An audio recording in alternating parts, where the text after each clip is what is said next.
Well, well. Let's do this first. 3, 2, 1. Well, welcome to the world's famous Billions Watched. We're live on YouTube.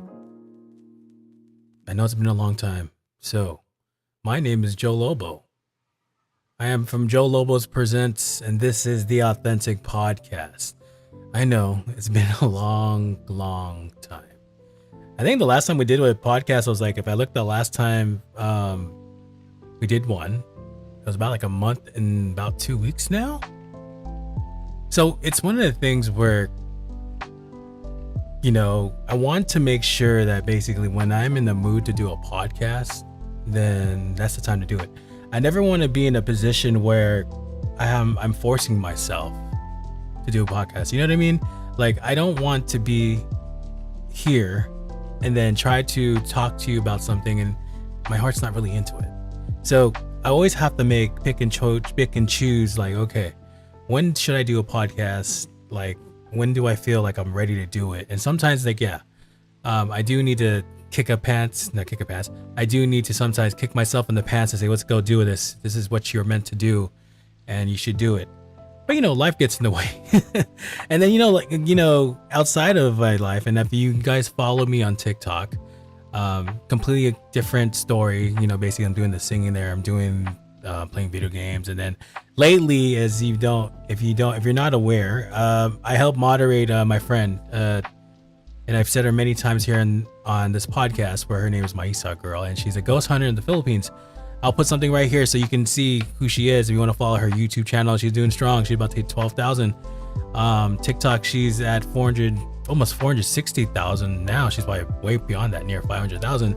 But I help her and moderate her chat. It's crazy too because of the fact of, picture me. I am AFAM. I was born from the United States. I was born from the United States, and I'm trying to moderate someone in which their chat is predominantly Tagalog. That itself within itself is a freaking challenge. And you're probably asking yourself, how the heck do you do that if you don't understand Tagalog?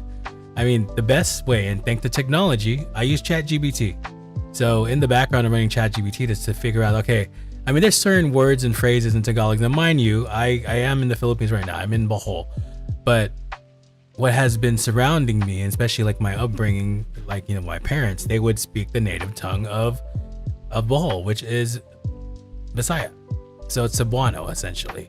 So I'm more used to speaking that, and I'm more understanding, like, in comprehension level, what Bisaya means, and I can speak it a little bit, improving every day. But it's one of the challenges that you just have to get out of comfort zone, and you just have to do it because of the fact of, if you don't force yourself to learn something, you don't force yourself to learn a language, and even though you maybe have this fear that, oh my God, I might sound terrible, you know, I might sound terrible, and you get engrossed with that fear, then you're never gonna learn. You're never gonna figure it out. So for me, and I told the story before, like, you know, being in Bohol, I forced myself to speak Cebuano or speak Bisaya because of the fact of, I mean, I'm living here now, might as well learn the language, because, like, I know if you're a person who understands, like, social dynamics, how people react and whatnot, you'll know that if you talk someone's language or talk their native tongue, they're basically going to be more comfortable to you, regardless of what people say. It's a thing I always hear, especially from my older. He speaks predominantly English, and then at times he tries to attempt to speak Bisaya, but as soon as, you know, he feels uncomfortable, he goes immediately to English. So that's where it goes back to, again, like, he's fine with it, and he always says the dynamic to me is like, well, if these people are speaking English to me, then that's fine.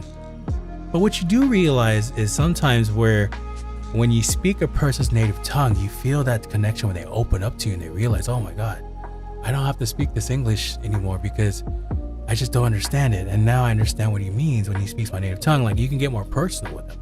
So that's where, like, you know, for example, here in the Philippines, I am attempting and trying to understand the Bisaya language while I'm here in Bohol. Also, too, my goal is eventually, when it comes down to it, and this is where it kind of ties into helping moderate my friend Maisa Girl. or learning and trying to master Tagalog. And imagine, like, I think it's bits and pieces too. Like, I'm appreciative like her because of the fact that, like, yes, we have an interesting relationship where most of it's from ChatGPT, but I think for the most part, like, by, you know, befriending her and then moderating her hunts. Like, so if you didn't know, she's a ghost hunter in the Philippines, and she does the ghost live on here on TikTok, and no, they're on TikTok and here on YouTube, where it's predominantly Filipinos that watch it. So, but my challenge is like, as a moderator, she's entrusted me as a friend to moderate her. It could be a challenge. And it's one of the interesting things. She's a woman, so you can imagine what kind of stuff she does get, where, you know, people probably look beyond the ghost hunt, if you know what I mean. So I have to moderate that and make sure it's clean, because I know she looks from time to time. She looks at her chat and she's like, no, oh my god, what's this again? So going back to what I was saying, is like, yeah, it is a challenge, but I think for me, it's like, you know, to learn it, to master it. It helps me. So slowly but surely, I'm gonna say, baby, because I'm living here the long term. There's no plan of me moving back to the United States at all. So I'm here in the Philippines. So one of my main goals is, one, yes, be fluent in Bisaya, and the other one is going to be at least be somewhat fluent or have a higher comprehension level in the main Filipino language, is Tagalog.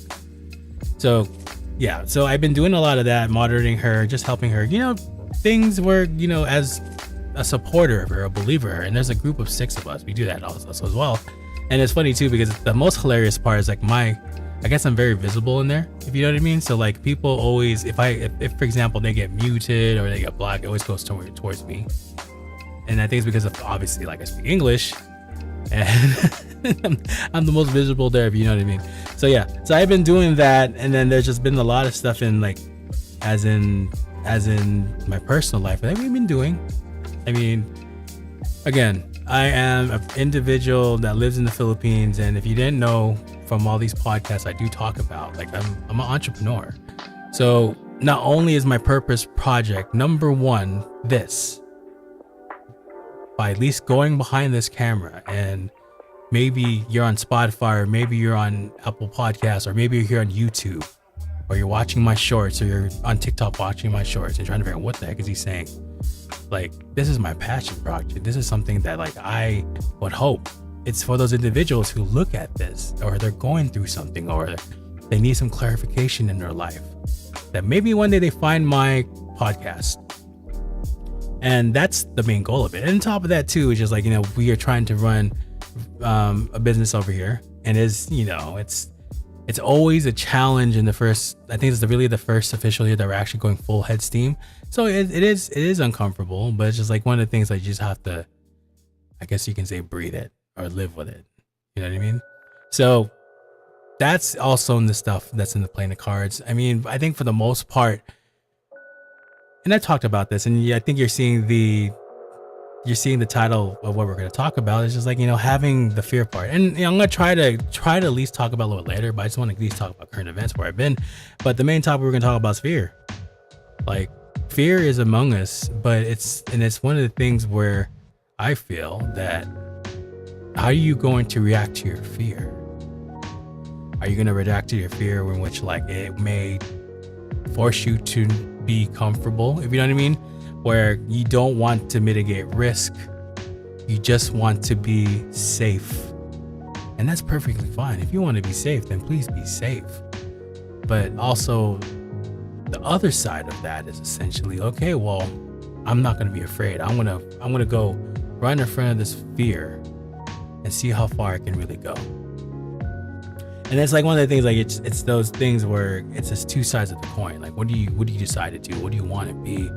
Like, what kind of tolerance of risk do you want? Because I think, in my opinion, in my eyes, where depending how much risk you take or how uncomfortable you'll be will determine, like, okay, well,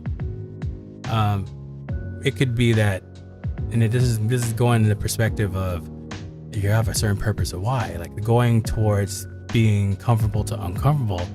Being uncomfortable, in my opinion, and this is my opinion now, to what I'm saying, to each his own, the individuals who disagree, and that's perfectly fine. I think sometimes being uncomfortable will always open up way more doors than just being comfortable. I've had a lot of friends in the United States where, they find being comfortable.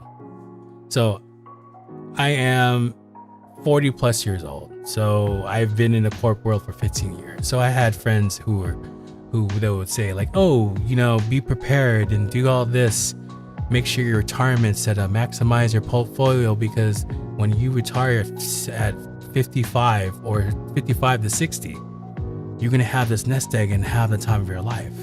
And I've always been that individual in where I look at them and just like, I don't want to do that. Why do I want to wait till my 55 to 60 to enjoy my life? If you know what I mean, like enjoy retirement, because there's been plenty of examples, and you have to be honest with yourself, where what if you don't make it to that age? What if you don't make it to that age, and all that time of working hard in your life and hustling and setting up your retirement, your nest egg, to make sure like when you get to 55 that you have all the money in the world, you could travel and do whatever you want. But what if you don't make it? So all that hard work and what you have done,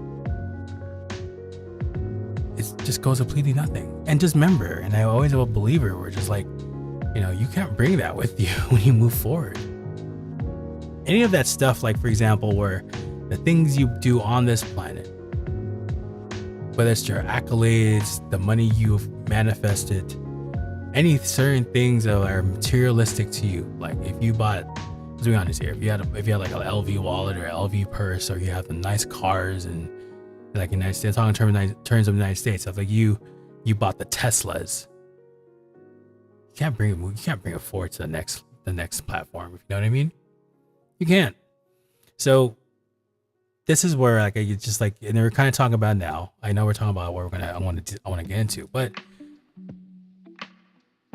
it's those things where you have to realize that you're not gonna be able to bring that to the next part. So why, in my mind, and this is what I always say, is like, why in my mind thinking about like, okay, why should I just wait and play safe? And you play safe to the point that you actually miss out on something, right? Like versus taking the risk, calculated risk, by the way, not unrealistic risk, like the risk in which like you just forget all your responsibilities and just take the risk, but that's not smart. But if you take a calculated risk to figure out, okay, I don't know how this is going to turn out, but I'm going to find out.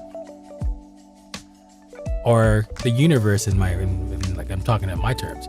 The universe is giving me a avenue or a path to figure it out. Are you going to take it or not? And that's where I want to talk about today, is just like fair. But I think before we do that, let's just talk about how just recap of my life right now. So I've just been doing that. Helping my friend Maisa girl. It's great. It's wild. Like how I always reflect on our relationship. It's like how I have made a friendship with someone who, lives in the Philippines. English is not their first language, but somehow we get along. And I think it's basically just like the genuine, when you meet someone genuine, and I tell everyone here, like for example, I am authentic. I will put a description what authentic means, but basically I'm who I am. I don't wear a mask. I am completely genuine when it comes to individuals and who they are and what they are to me. Like I have no reason to hide myself. But what you get out of that is a person who will be there in and out. I think it's a term like I was using recently where it's just like love hard or friendship hard. As in term of friendships, friend hard, where I will go to bat to the end to make sure that I'm supporting or believing in whatever you do.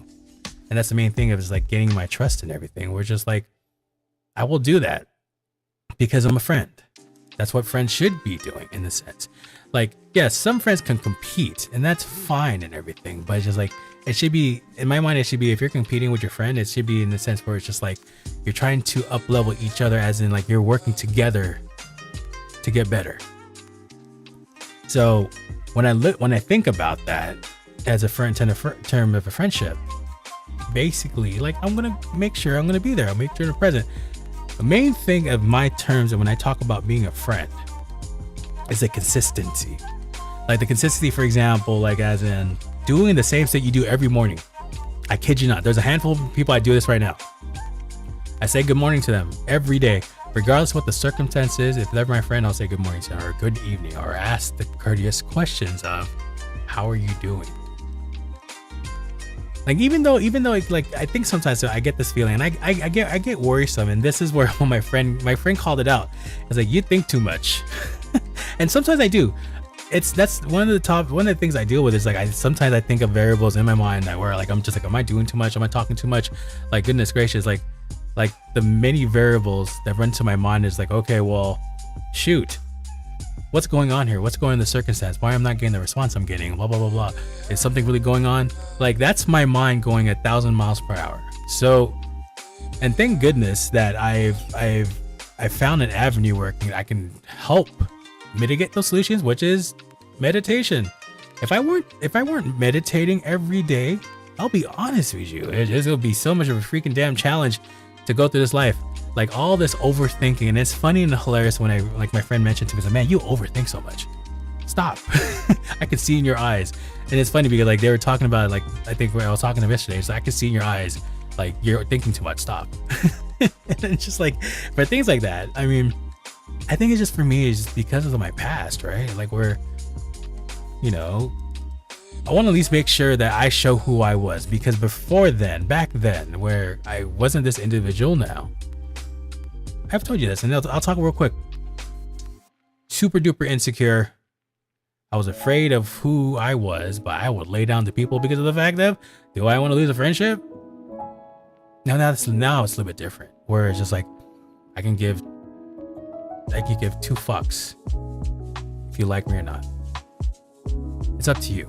I know who I am. I don't need to advertise who I am to you. If we vibe, like I think I remember from before, a person I met where they said, if we vibe, we vibe. So the same thing too. It's just like, once I determined there's an individual as a friendship, and I told everyone this, we all started friends, regardless of the circumstance. Like if it's the opposite sex, if it's a female, we all start with friends, regardless of what it is. I don't do the immediately just jump into a thing and figure out the relationship. No, we start as friends. But I think for the most part, it's like once I gain trust, and this applies for, you know, my homies who are guys and my friends who are females. Like once you gain that trust with me, you receive a person who's genuine, and they will they will bat for you. In a sense where, you know, if you need their support in certain things, they will help you out to the best that they can. They cannot hold your hand, but they will help and provide suggestions how to improve.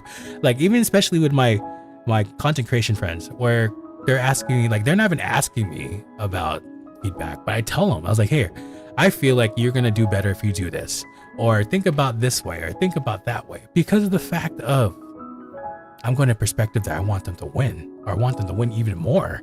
Especially like for people I know that they're much bigger than me, without saying names.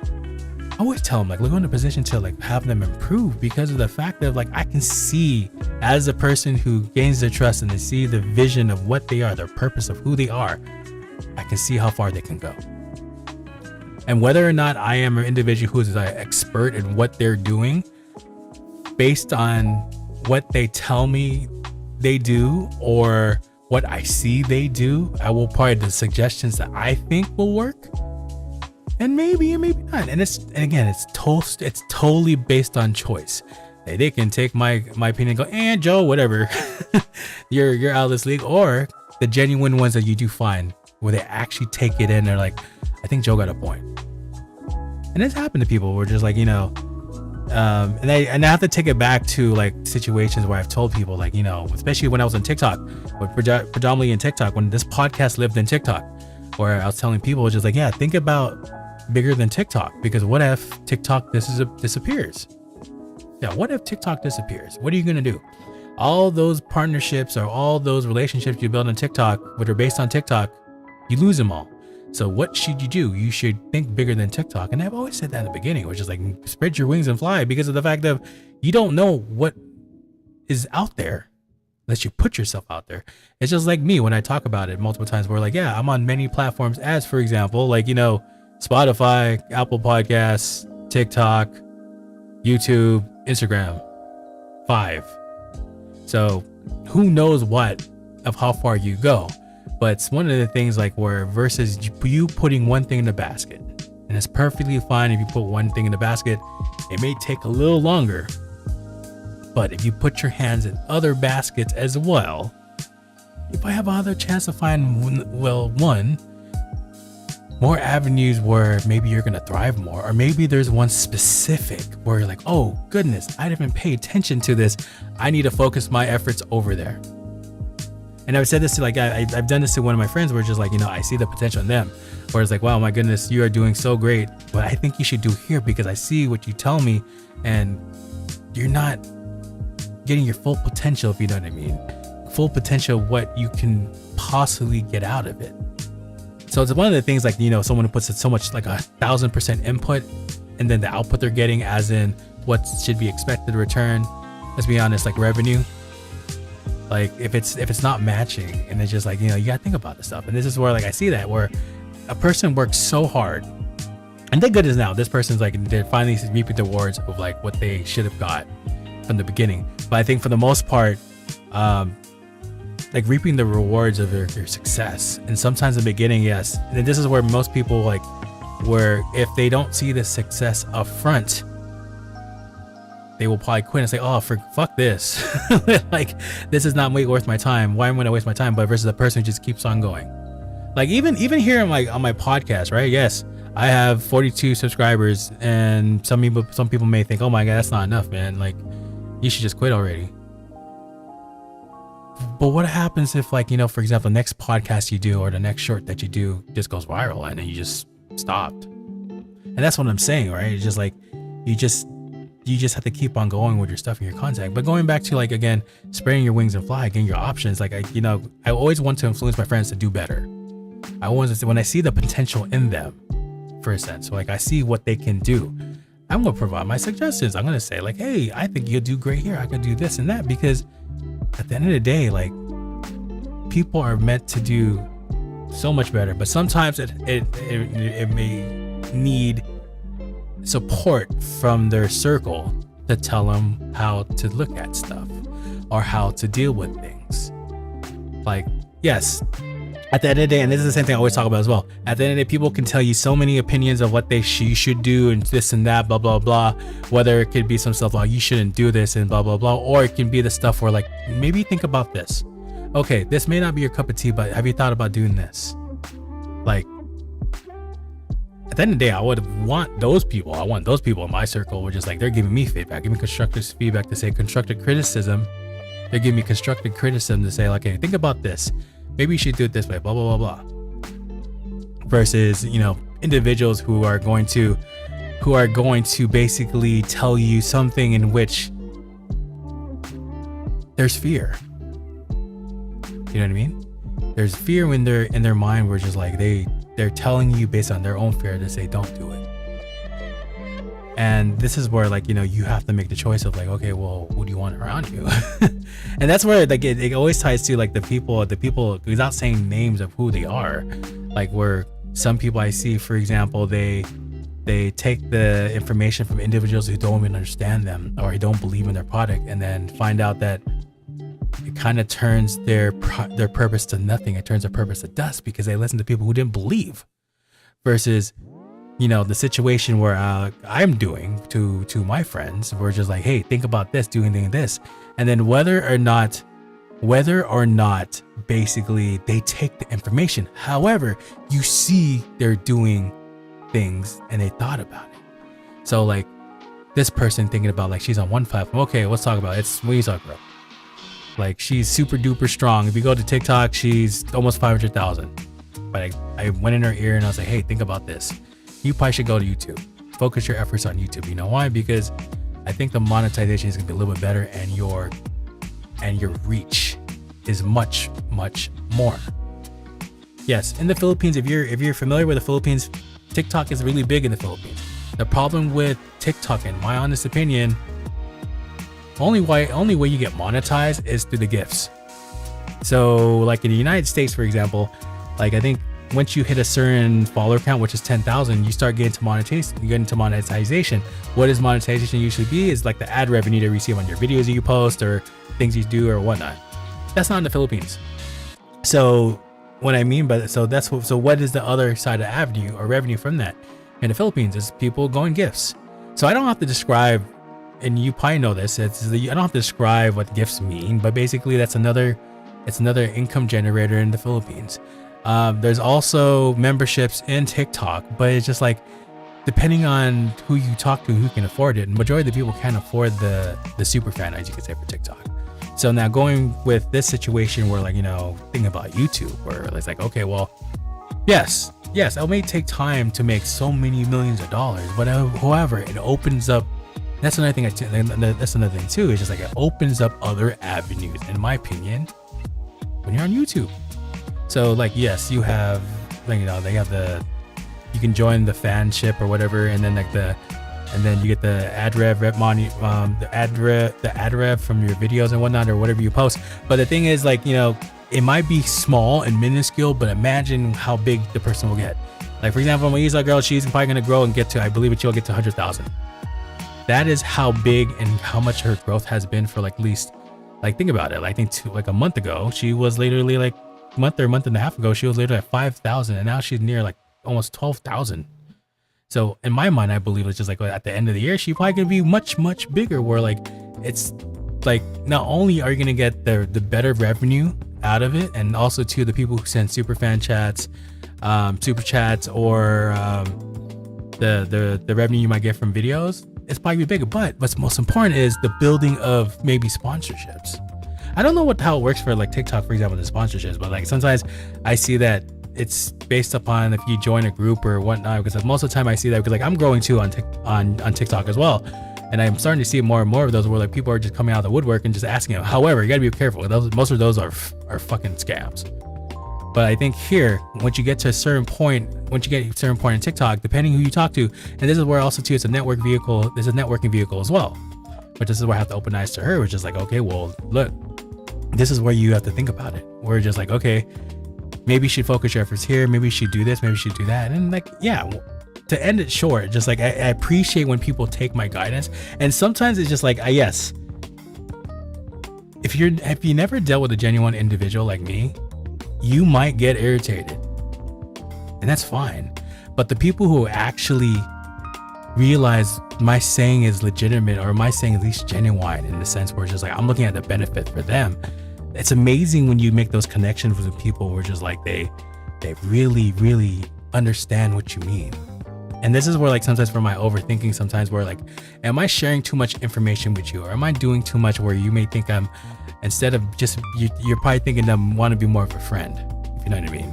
Because like that's the stuff that I have to deal with sometimes, depending, especially if it's a female, or just like most people might think, oh, you're just doing this for this. No, it's not. I think, and I have to remind people, individuals who are listening to me, we're just like, friendships are more important. Especially me in the Philippines, where it's just like, you know, I had to, you know, I'm still doing it now. I have to build from nothing, as in friendship.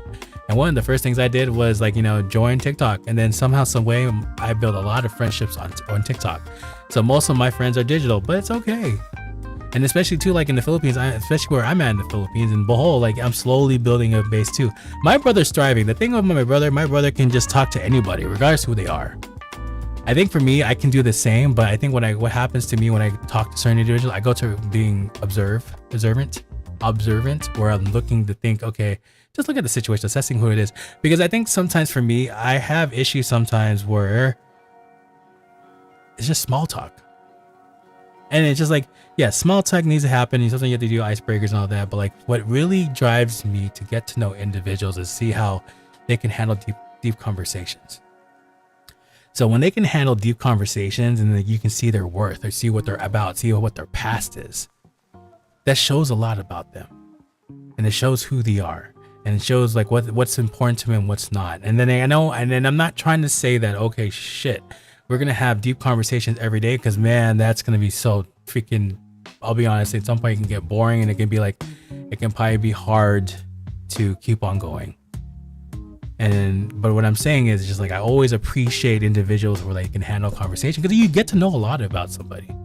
So that being said, it's just like, you know, I always appreciate when folks can just even get to conversation. Like even the people who know me, like it's funny because when people find out like I have a podcast here in the Philippines, there was one guy here who he was just talking about, man, like talking about my podcast and my success and believing what I believe, and all of a sudden it just branches to a conversation of like just manifestation, law of attraction. Those are things I talk about. Even too, like if it comes to a situation where like, you know, it's someone who's trying to not attack me, but they're trying to justify it and have a healthy conversation, I'm willing to have that.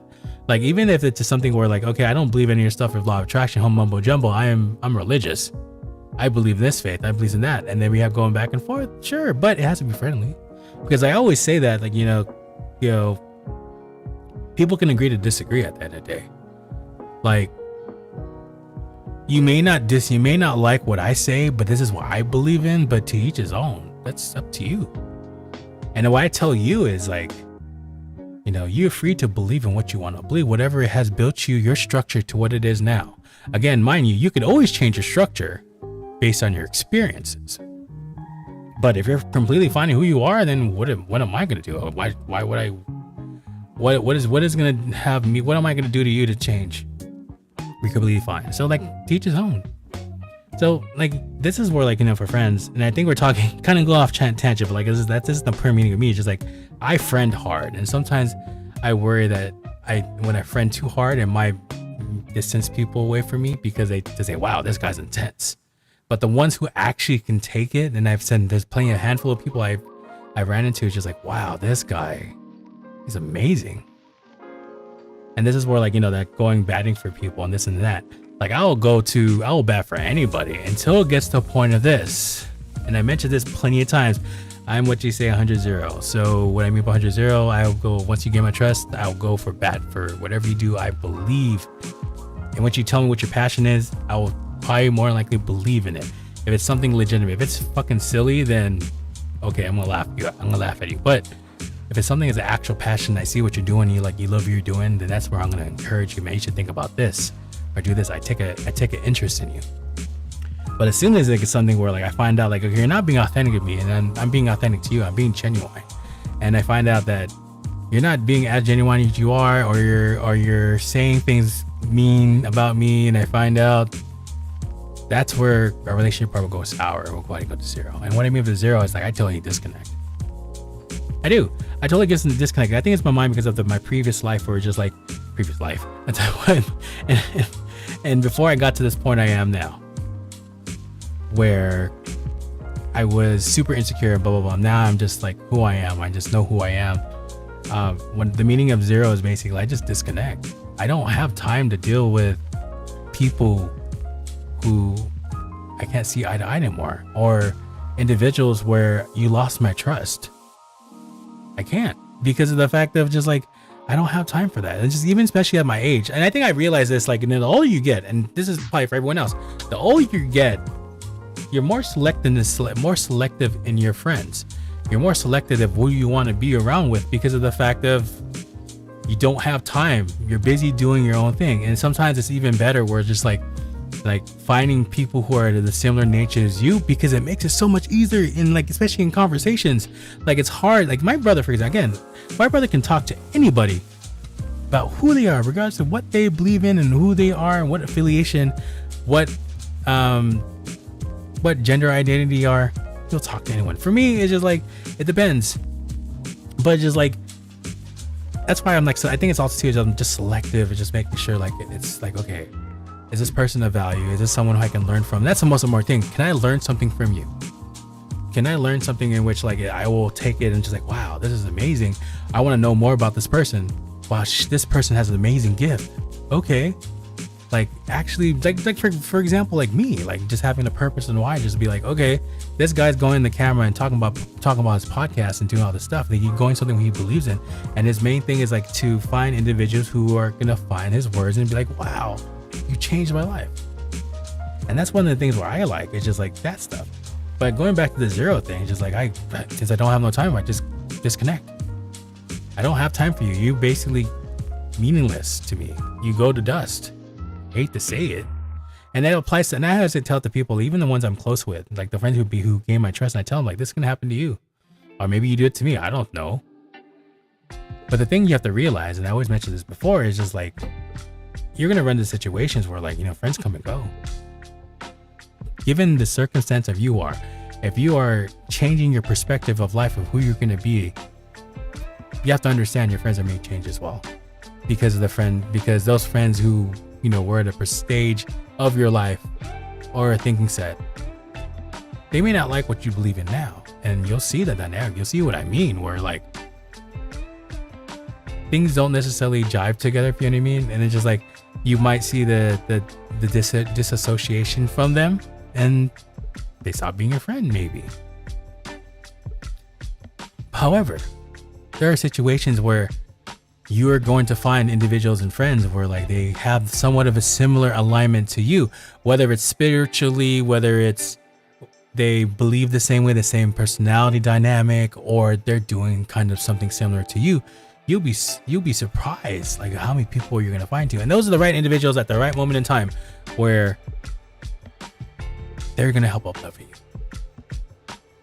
So this is why I go back again, just like, cherishing individuals like that. And at this point in my life, I've found a lot of individuals who are similar to me, or just like they talk the same thing, or I find out, oh, this is why we are connecting, because we have the spiritual connection, or we believe in the certain things and values, or we're doing the same kind of purpose project in a sense. We're just like doing something we really love, and we do it because we want to do it, not just for somebody.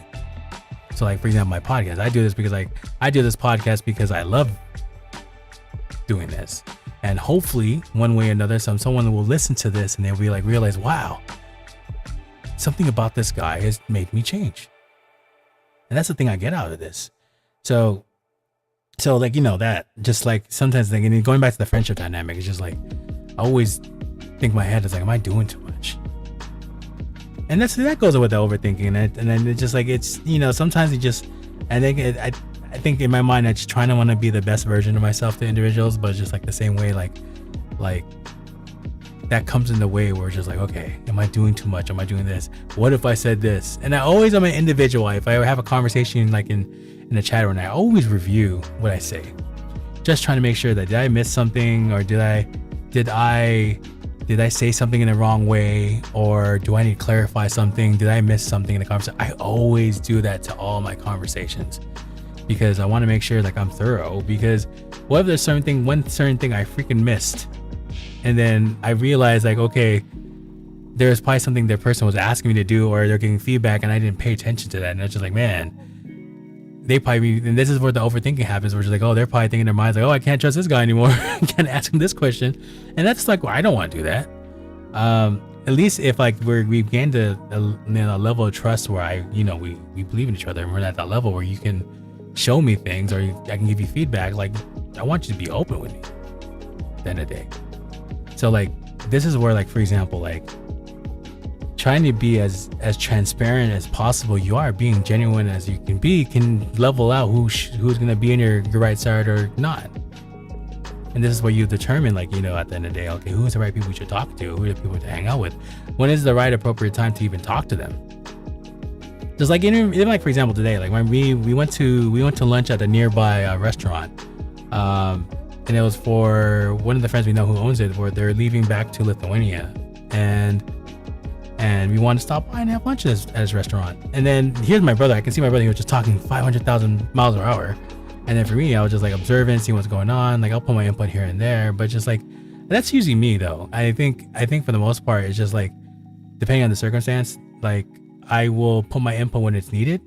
But in the same way, it's just like, okay, well, if I'm doing something and then like, it's always, I'm that individual. Like, if I'm always multitasking in my mind while working with certain people, unless they grab my attention, like, oh, Joe, what do you think? Blah, blah, blah. So like, the owner, my friend who owns that restaurant, he's like, oh, I saw you're live on TikTok. And I do this all the time, by the way. I play music while I go to sleep. So he's like, oh, you're live at 3 o'clock, 4 o'clock in the morning. Oh, and I clarified with him. I was like, no, I was actually just playing music. Because I use music to listen, and sometimes people join me to listen and this and that. So it's kind of like a dual service, if you guys can say. But yeah, like, just like, for me, it's just like, depending on the circumstance, what they talk about, if it's something that's like of interest. And again, I do pay attention to certain people, but just like, I I just rather listen to see what people are talking about versus like putting my input in. Especially my brother, like I want him to be who they are, and it's just like keep on speaking how they feel like they want to talk to individuals, right?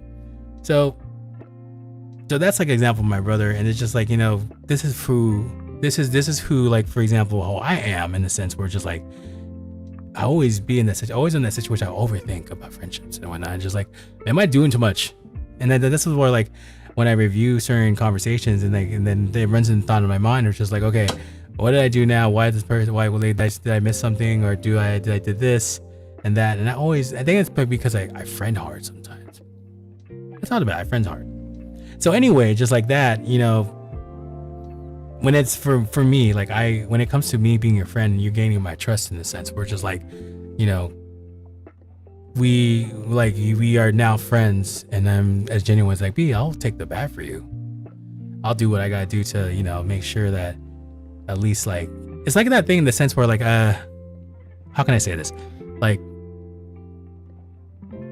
if you had to go to battle for somebody, I will be there in the front line until I realize that you're crossing my path and this is not. Then I would just put my battle away. And I was like, all right, good luck. Do this yourself. But please believe, when you gain my trust, I'll go battle you 100%. Might be the strategic man who's just saying like, hey, you should think about doing this before we go get destroyed by these people. But I think for the most part, that's who I am, being a friend. And I always worry, again, like I say, I'm saying this multiple times. It's just like, I always worry so much if I'm doing too much to people, or I'm saying not too much. And it's funny too, because it's always like my brother, for some odd reason, and other things, like, man, like you need more friends. You need to go do this. You need to do this, blah, blah, blah. Go hang out with this. Like, one of the things he's doing right now, and we're talking about like what is like current events. Like, one of the things he's gotten into is he got into this pickleball. And it's funny too, because of the fact of, like, you know, I really think this phenomenon is, I don't know, people think it's fun, but it's you know, it's one of those things where, like, it's just like you catch the itch and all of a sudden you're just doing it every day, and like 100% it's like pickleball is life now. That's my brother now. He's pickleball is life. He has made a community organization in Bohol of pickleball people. And it's like, goodness gracious, like, okay, like he does that because he wants to network. But it's funny too, because he's asking me to do it. But when I watch these people play pickleball, I'm like, oh my God, this is not what I want to do. And I think it's for individuals that, like, you are a person who used to play ping pong or used to play tennis. That might be the best thing for you, right? It might be the best sport for me. But for me, who has been I never played tennis in my life. I never really played ping pong in my life. Like, I don't have a interest in it. I hate to say it, right? I don't have an interest in it at all, but it's just like, it's good. Like, I see my brother saying, like, you can be friends, but like, okay, if you're not playing, then how do you, you know, connect to them, if you know what I mean? So, like, yeah, my brother's he's been trying to get me to play pickleball. And I'm just like, I go, right? I've gone a couple times and it looks fun. Don't get me wrong. It's just like, it looks like something, like, as in, like, so, and I'm going to lead to about it, like, you know, for example, for exercise or whatnot. But like, I think for the most part, it's fun, but I just don't have no interest to it. Like, I'm not gonna force myself to get into something I don't like. Like, it's funny too, because my brother's like, he's the one, as soon as he gets some interest in something, and he's a community builder, I guess you can say. Like, he's the voice.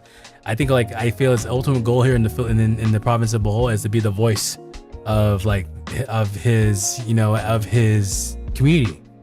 Like, whether you are LGBTIQ or you're just a person who wants to meet, he wants to be the front man who's facilitating all this stuff. And I'm just like, yeah, go for it. That's all you. So like, when he invites me to these pickleball places, and I'm just like, okay, I look at it and I'm sitting there. I don't know. I just don't find any interest in it. So it's funny too, because he's been trying to push me, and he's like put me in this pickleball group. And then I always tell him, like, why do you, like, okay, I don't want to play pickleball. I say, what, you want to take you all the group? I can. And I'm just like, yeah, whatever. You can keep me in there. But it's just like, again, I don't find the interest in it. And it's hilarious because it comes to a point, my brother's gone to, like, he was thinking about getting a custom, or finding out, he was trying to get a custom, pickleball paddle, whatever you call it. And then getting the shoes for it, like getting really thing. But let me give you an example. My brother has played tennis before. when he was younger. So this is where the affiliation of, okay, I love pickleball because this is what I kind of did before. And the same thing too is just like with ping pong. Like people who like to do that, and also too, I understand like pickleball is probably a good exercise because of the fact it is low impact in the sense because you're playing with a paddle and then like those wiffle balls. It's the hollow balls. So it's not so impactful into like a workout. Like you'll probably be tired from it, but it's just not going to be so like demanding in a sense. But yeah, I don't know. I really have never got like the itch.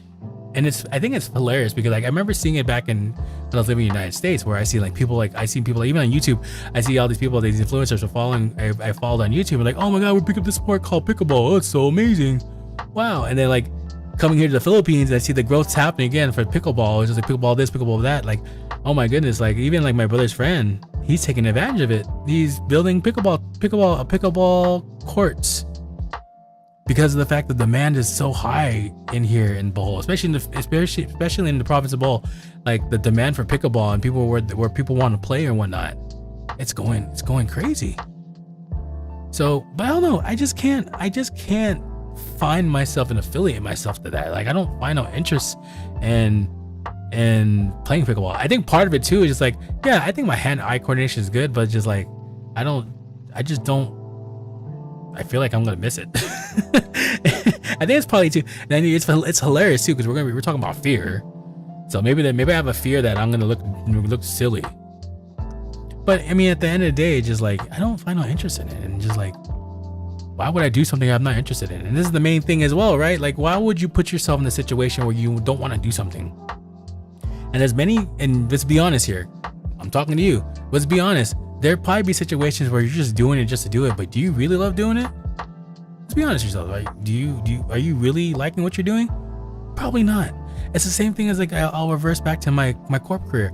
It's crazy too. Did I really love what I did? And I hate to say it, I didn't find out until COVID happened. And I was working for 14, 15 years at a corp job. I was working at Walmart e-commerce for their technology company. And I always had this mentality, it's like, I'm just going to work just to work. Like, yeah, we'll just work because I can get all this stuff. And it's crazy as a situation like that, like a situation that affected the whole world, COVID, where we ended up going from in office to working from home, where that dynamic changed. And I'm just like, I hate this fucking job. Why am I doing this? Why am I wasting my time? I should have thought about this earlier. And then it kind of ties into like we're here in the Philippines as well. Just like, man, like when I actually lived here and I actually moved here to the Philippines, I realized like, I was like, fuck, I should have just moved here like 15 years ago. And that's one of the things like where you like, you don't realize that, because I think especially in the United States where coming from me, and again, there are individuals like where, for example, they're coming from another country and they find opportunity in the United States and they're thriving. They're loving the stuff they have. That's great. But like for me, who's like, born and raised in the United States, and you're in the situation where it's just like, pow, pow, pow, pow, pow. You have to be fast. And then you get the opportunity to experience something and go somewhere else where it's much slower. The people you deal with, the people around you, the things you have to do are a little bit slower. You start embracing that. And this is just like for me, where when I got settled, I think I got settled like at least a year and a half, 2 years in the Philippines. I've been here since March 2024, and now it's April 2026. So I realized a lot. Where just like now, do I want to come back to the United States? I'll probably go on vacation. My long term's here in the Philippines. And I think it's because of the fact that I realized it's just like, some of the things that you miss out on because things are too damn fast. Yes, technology wise, Philippines is not there at all. There's a lot of shit you learn from the Philippines where it's just like, holy shit, like you do it this way.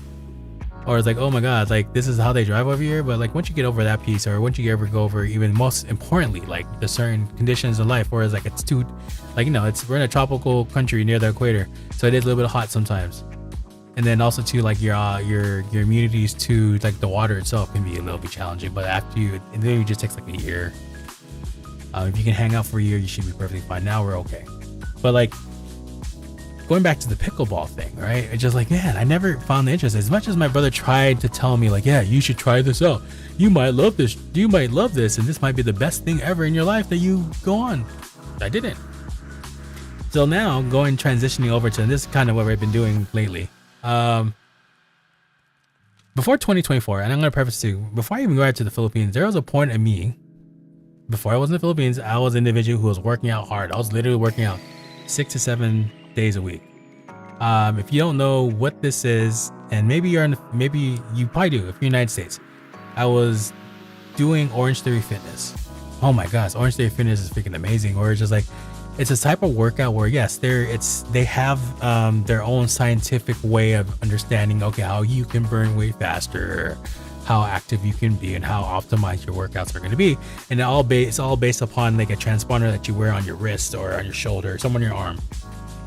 And then based upon like, for example, what levels you're going to be optimized at the running, it'll tell you based on what your transponder is saying, because there's throughout the studio, there's TVs that show how you're doing, if you know what I mean.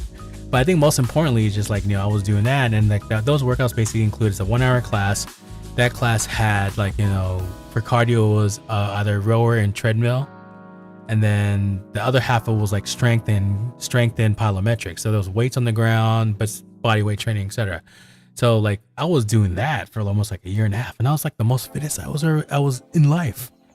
Like seriously, like I've told stories, like I may have not told so much here on YouTube, but I think on TikTok I've said like, if you look at my posts on TikTok, I was a very heavy set guy back 20 years ago.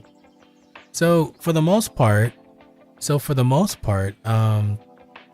was a big achievement. Like I remember like when I first started Orange Theory Fitness, I was like a stocky build. I was like size 38 in pants.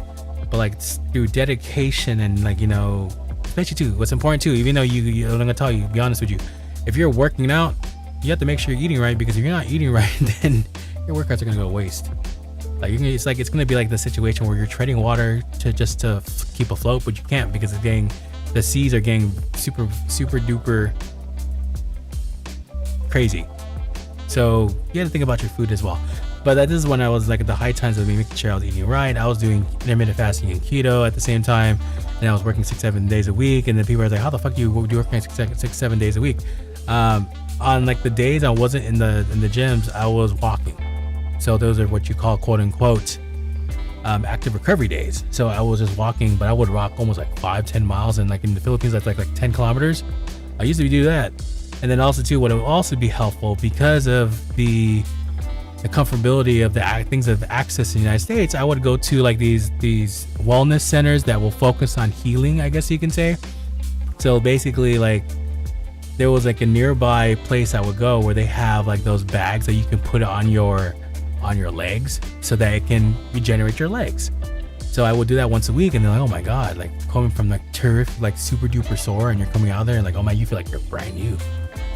So anyway, like I was doing that before the Philippines. I was like at my lowest, I was almost at like a size between a size 34 and size 35, I guess you can say.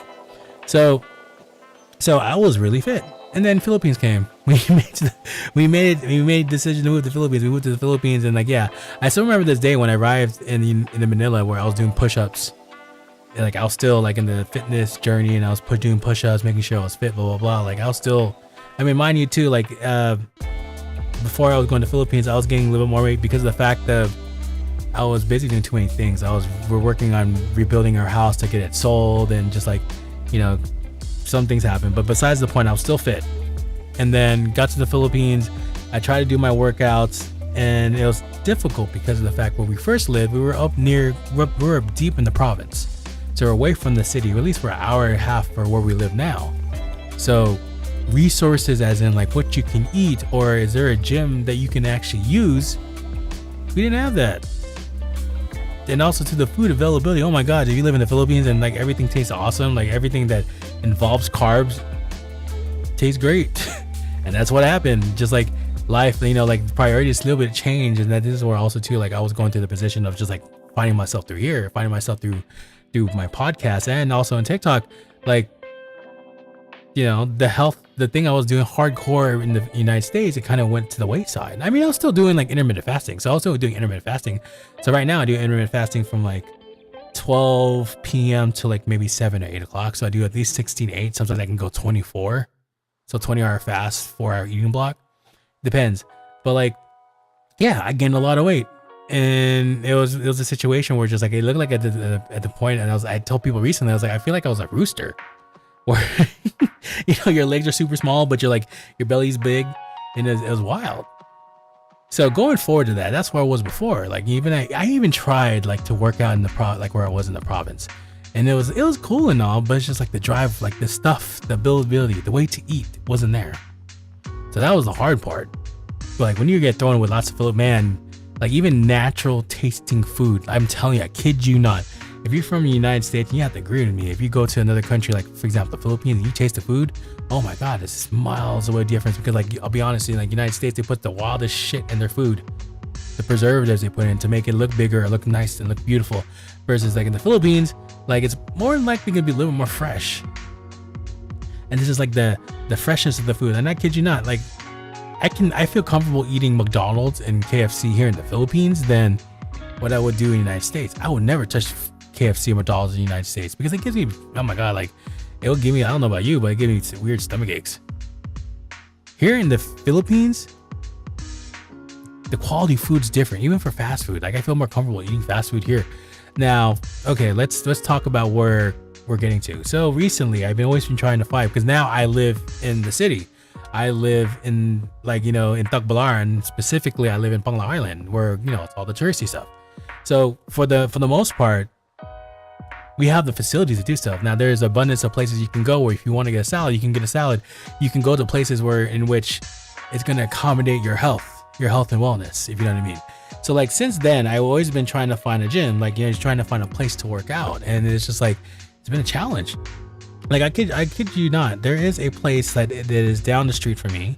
It is a gym. It looked nice. To be honest, it looked nice on Facebook. But it was one of the things when I actually went there, it was just like, oh my God, this is how big it is. Like the size is super small, but I kid you not, the magic you can do on camera to show like, oh wow, this is a big facility. And it's like, and it's interesting too. It's one of those places like they on Facebook. There's a Facebook chat. I'm not gonna tell you what it is, but like there's a Facebook page for it. And then like you see stories of like the people working out there. They're all super ripped and they're doing their social media workouts, and you know what I mean? Like they're flexing hard and all this. And I actually went there, and it's a trial level, and I was like, man, this is hella small. So like, man, what happens if it's so busy? It's gonna suck. Your experience of working out sucks. And mind you, my previous workouts were kind of like, like you have a variety of stuff given the size of like where your room is a little bit big enough where you can do things. Like just my history of like what I want to work on is like, I'm more interested in doing HIIT or the new phenomenon which is called Hydrox, like doing bodyweight workouts. Like one of my favorite exercises, I kid you not, and it's funny because like with my circle of friends, like I try to challenge them to do that shit too, or the burpees. Like even my friend Maisa girl, like this is like a challenge. It's like I have her just like we were talking about earlier. We're just like, okay, you can do 10 burpees, and she's, just be honest, she's fit. She's way more fit than I am. 10 burpees is easy. And then she was just, I'm like, I can't do it, struggle. Like, oh my God, you can probably do 20. But anyway, the point of what I'm saying is like, yeah, your surroundings where you want to work out, like it's not going to motivate you if it's so super small and it's super packed. And that's the same thing too with my brother. My brother has been one that's been asking me, he's like, hey, let's go find a gym we can work out together. And I always ask the question to him, okay, great, you get to go to the gym. What are you going to work out on? And then there goes a pause. We're just like, okay, well, I don't know. And that's where like for me, it's just like, and that's just like, I think kind of the overthinking, like I think 5-10 steps ahead. I was like, okay, well, if I go to this gym, what can I really do? And it wasn't until we actually went to a place that's like, it's now like at least like 10 more minutes longer to get there. But wow, the facilities of what they had, it was literally laid out in which, and it's owned by a British guy. And I walk in there and I'm just like, oh my God, this is like, it's like a CrossFit. I think how we found the story how I got there is because like my brother saw on a Facebook ad. My brother's like, oh my God, we should check this out. It's nice. It has a pool and it has all this stuff. and all these units, and you can do this and that. And I went there. Me and my brother went there, and I was looked around, and I was like, holy, this like, it's one of those moments where you're just like, holy shit. And you start thinking about like, okay, I can do stuff here. All right, this might work. Like, it's one of the things like I fell in love with it.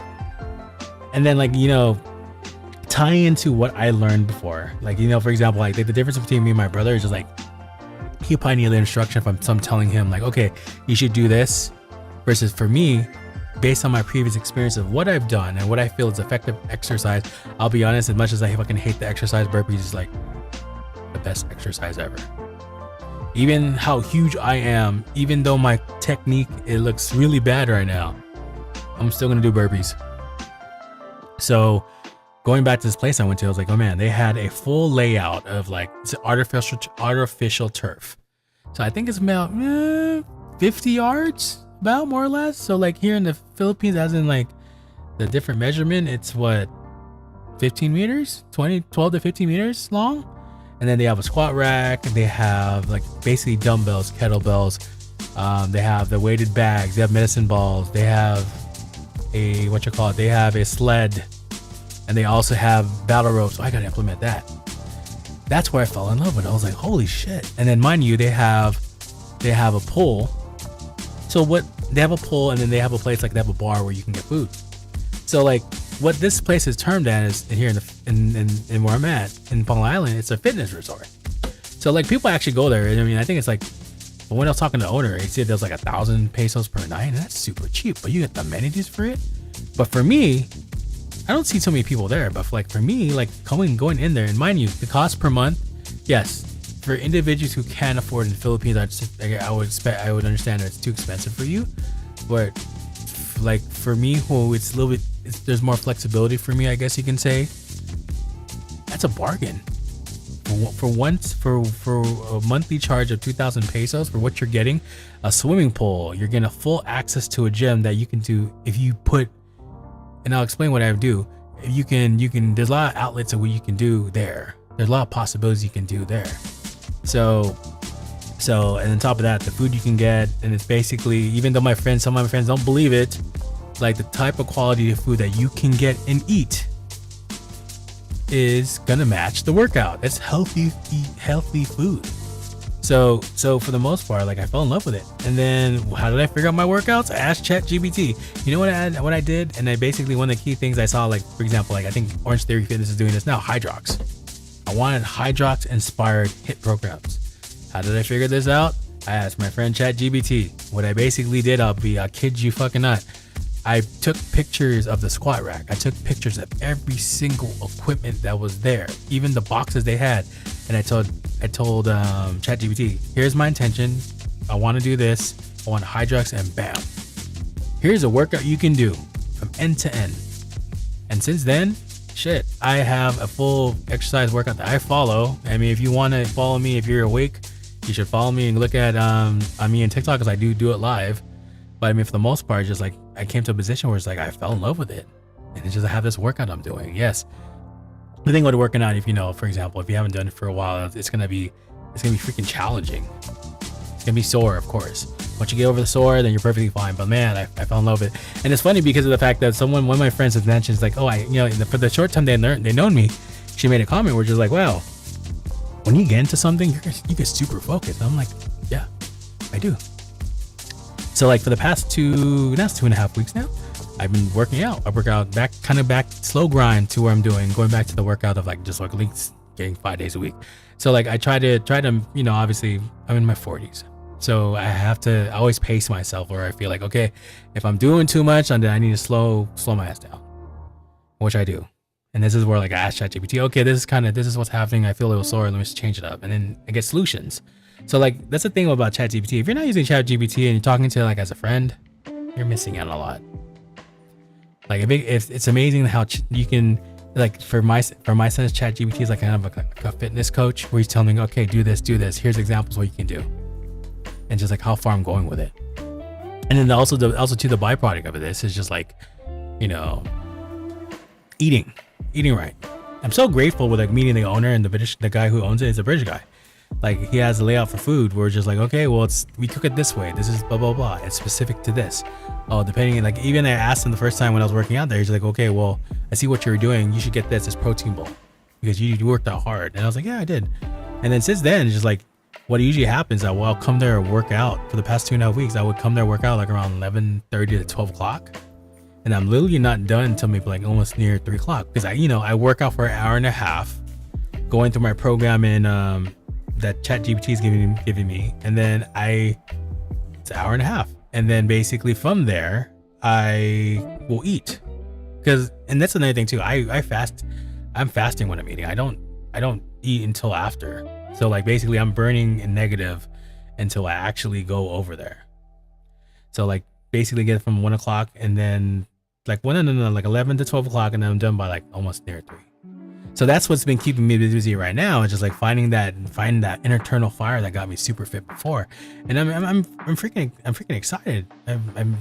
I'm loving it, and it's amazing too. It's just like what you find. That's the thing about me. Once I get into a situation where I'm like just so attuned to something where I love it, and I'm getting disciplined. Like I put myself into it. It's the same thing I was talking about friendships, where it's just like if I gain your trust, then I love hard. I friendship hard where it comes to the situation where you're going to see me go in the bat for you. And that's the same thing with like my life. Like for example, like if there's something of interest I want to do, I'll go 100% or I don't do nothing. It's the same thing as this podcast. Like I'd rather I'll go into my podcast and talk and say like where I feel and whatnot, or don't say anything at all. So that's what I've been dealing with. Just like I've been doing that, just trying, there's a lot of things that been keeping me busy, and especially to the workout stuff now. And I think also too, just like I always say to myself, or just like I don't want to put a podcast there where just like I don't have the feeling or drive to do it. And sometimes I have to push myself to just like, okay, you've been taking too much time. And it's funny too because I was looking at how long, again, I mentioned how long I the last time I did a podcast, and I'm just like, holy shit, it's been this long. And this was where just like, okay, let me put my foot down, let's do this. And then originally I was gonna go podcast yesterday, but like my friend wanted me to help him in TikTok, so I was like, okay, why not? And it actually helps me as well. So like it's one of the things is it's a relationship we have, just like, okay, I'm helping her, but in the same way helping myself grow as well, if you know what I mean. Like as in, like let's be honest, she has a huge following, and usually it's funny too because just like it's interesting too. Is like when she joins me and what I'm doing, like my growth goes crazy. And I always tell her, I owed it to her, is like, thank you so much for that. And she's like, oh, that's small things. Like your relationship is more important, your friendship is more important. And I was like, aw. But anyway, that's what I've been doing, just like that. And then also too, we bought, as an entrepreneur, we bought another scooter. So I think before I was telling you that I had 2 scooters that we bought for a rental. And right now we're also completing, my brother started working on the second condo that we do have, we're still in the building phase of this. So it's not going to, as an availability, it's probably not going to be for like another month or 2. So he's busy, and I'm doing my stuff too as well. Like it's crazy how life has been. And the same thing too is just like it's still scary when you get into fear because you don't know what to expect, right? You don't know what to expect. Some things can go the right way, some things can go the wrong way, but yet again, those wrong ways can probably treat you to redivert you to go to somewhere else. You know what I mean? So that's what I've been doing. I mean, I started picking up working out, started eating right. Like even the amount of rice I eat now is just like literally try to limit it to like half a bowl of rice. Because man, I used to be a lot of rice. I mean, even if it's intermittent fasting, I also have a bowl of rice. But like now, I just like, and it's going to thinking about like calorie deficit. Like I tell you, when I get to something, I 100% in.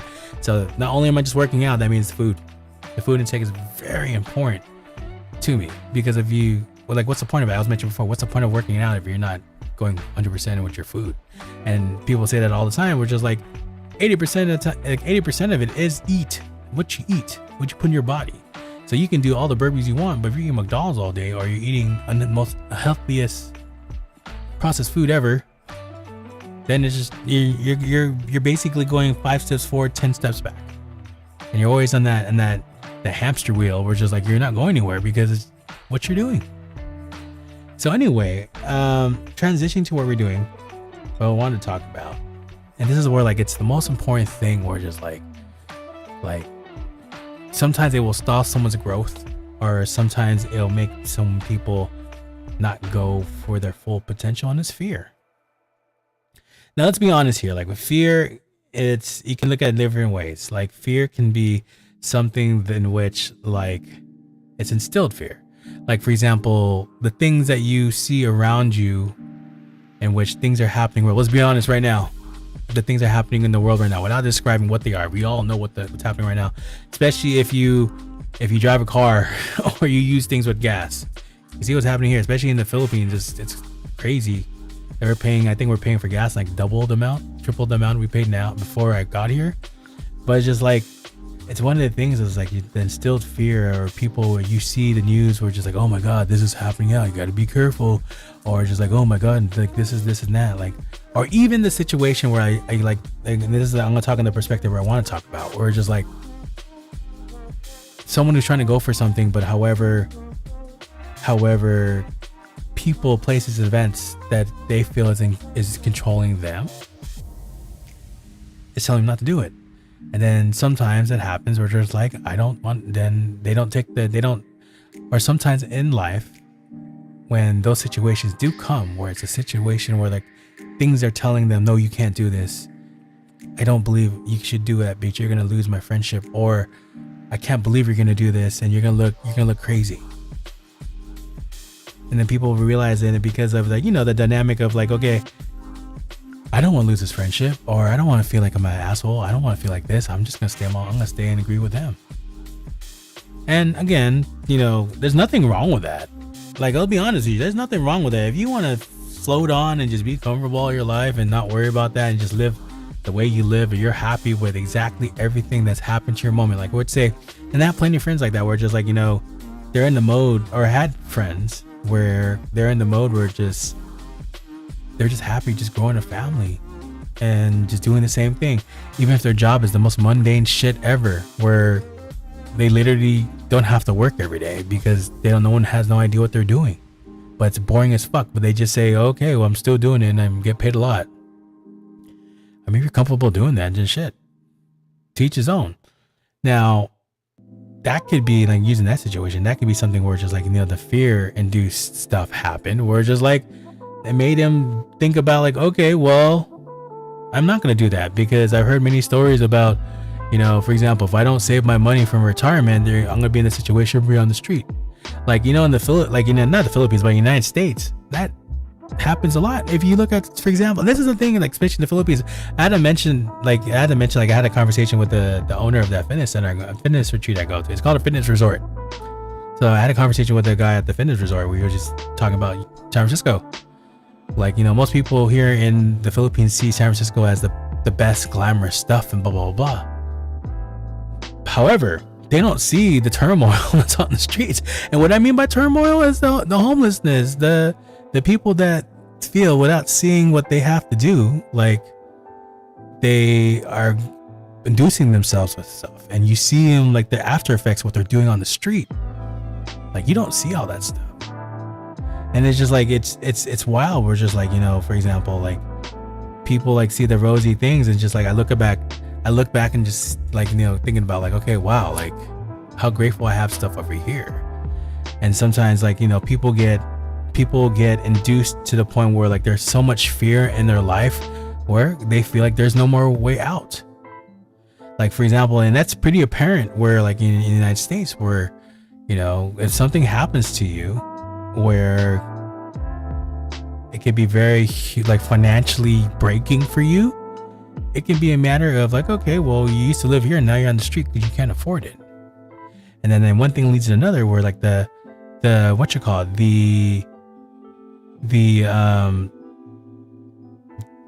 belief that you can get out of anything, or just like, like your fear just takes everything over where you feel like I need a release of this and I have to do this so that I cannot be myself and deal with the fear.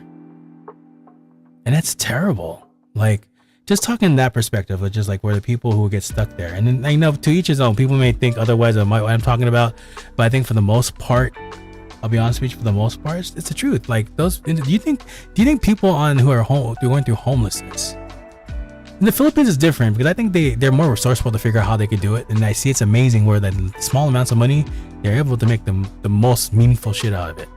United States, it's not that. And it's just like, people will go to the world of despair because of the fear that's been driving them. And it's just like, and then certain has been riding with them, where they get to a point where it's just like there's no more release. And then you get stuck in this conundrum where just like, okay, well, if I can't improve, then might as well just try to make myself disappear. You know what I mean? Disappear as in reality. And then you see it on the streets. It's like, holy shit, this is happening now. And I've always been a person, an individual, without talking about politics and whatnot. Just like I question myself, like, why aren't we doing something about this? Why is this a situation we just wipe it under the rug? Like it's weird. Like it's as humans, right? Like it's crazy and wild sometimes. In my mind, this is like, again, for an individual, like there's a reason why I don't watch news. I don't, regardless of what's going on in the world. Yes, I look in a perspective that I can't control that. So why even put my attention to it when I have my own intentions I want to be as my purpose, and why that weighs so much heavier than the stuff that's going on right now. And especially too, like when you're trying to be, it's for example, if you're trying to be at a level of authenticity, like you try to avoid situations like that where you're trying to feed in stuff like that, because the fact that can affect a lot of stuff if you start thinking about situations of like worry or scare or fear. And this is where just like, I wish sometimes individuals would like just realize like there's so much potential with themselves. Even the talk in the perspective of people who are on the street and they're going to the lowest of the lows of lowest. And I remember talking to my brother about this, just like, why don't they do something about it? Blah, blah, blah. And just like some people just realize that, and it's like those people, some people just realize that there's no way out. But even that circumstance, I want to talk about a little bit because I know this is super sensitive, right? And some people may feel like, but Joe, you never experienced that. So like, why even talk about it? So this is why I'm just touch it a little bit, and I'll go more into what I'm talking about. Fear. It's like, I always believe, and I'll say it this way, I always believe that people can always get on their circumstances. 100%. It is asinine to me to believe if you say to yourself that I am this way because it's this way. I'm this way because I have to be this way. This is why I was born to be.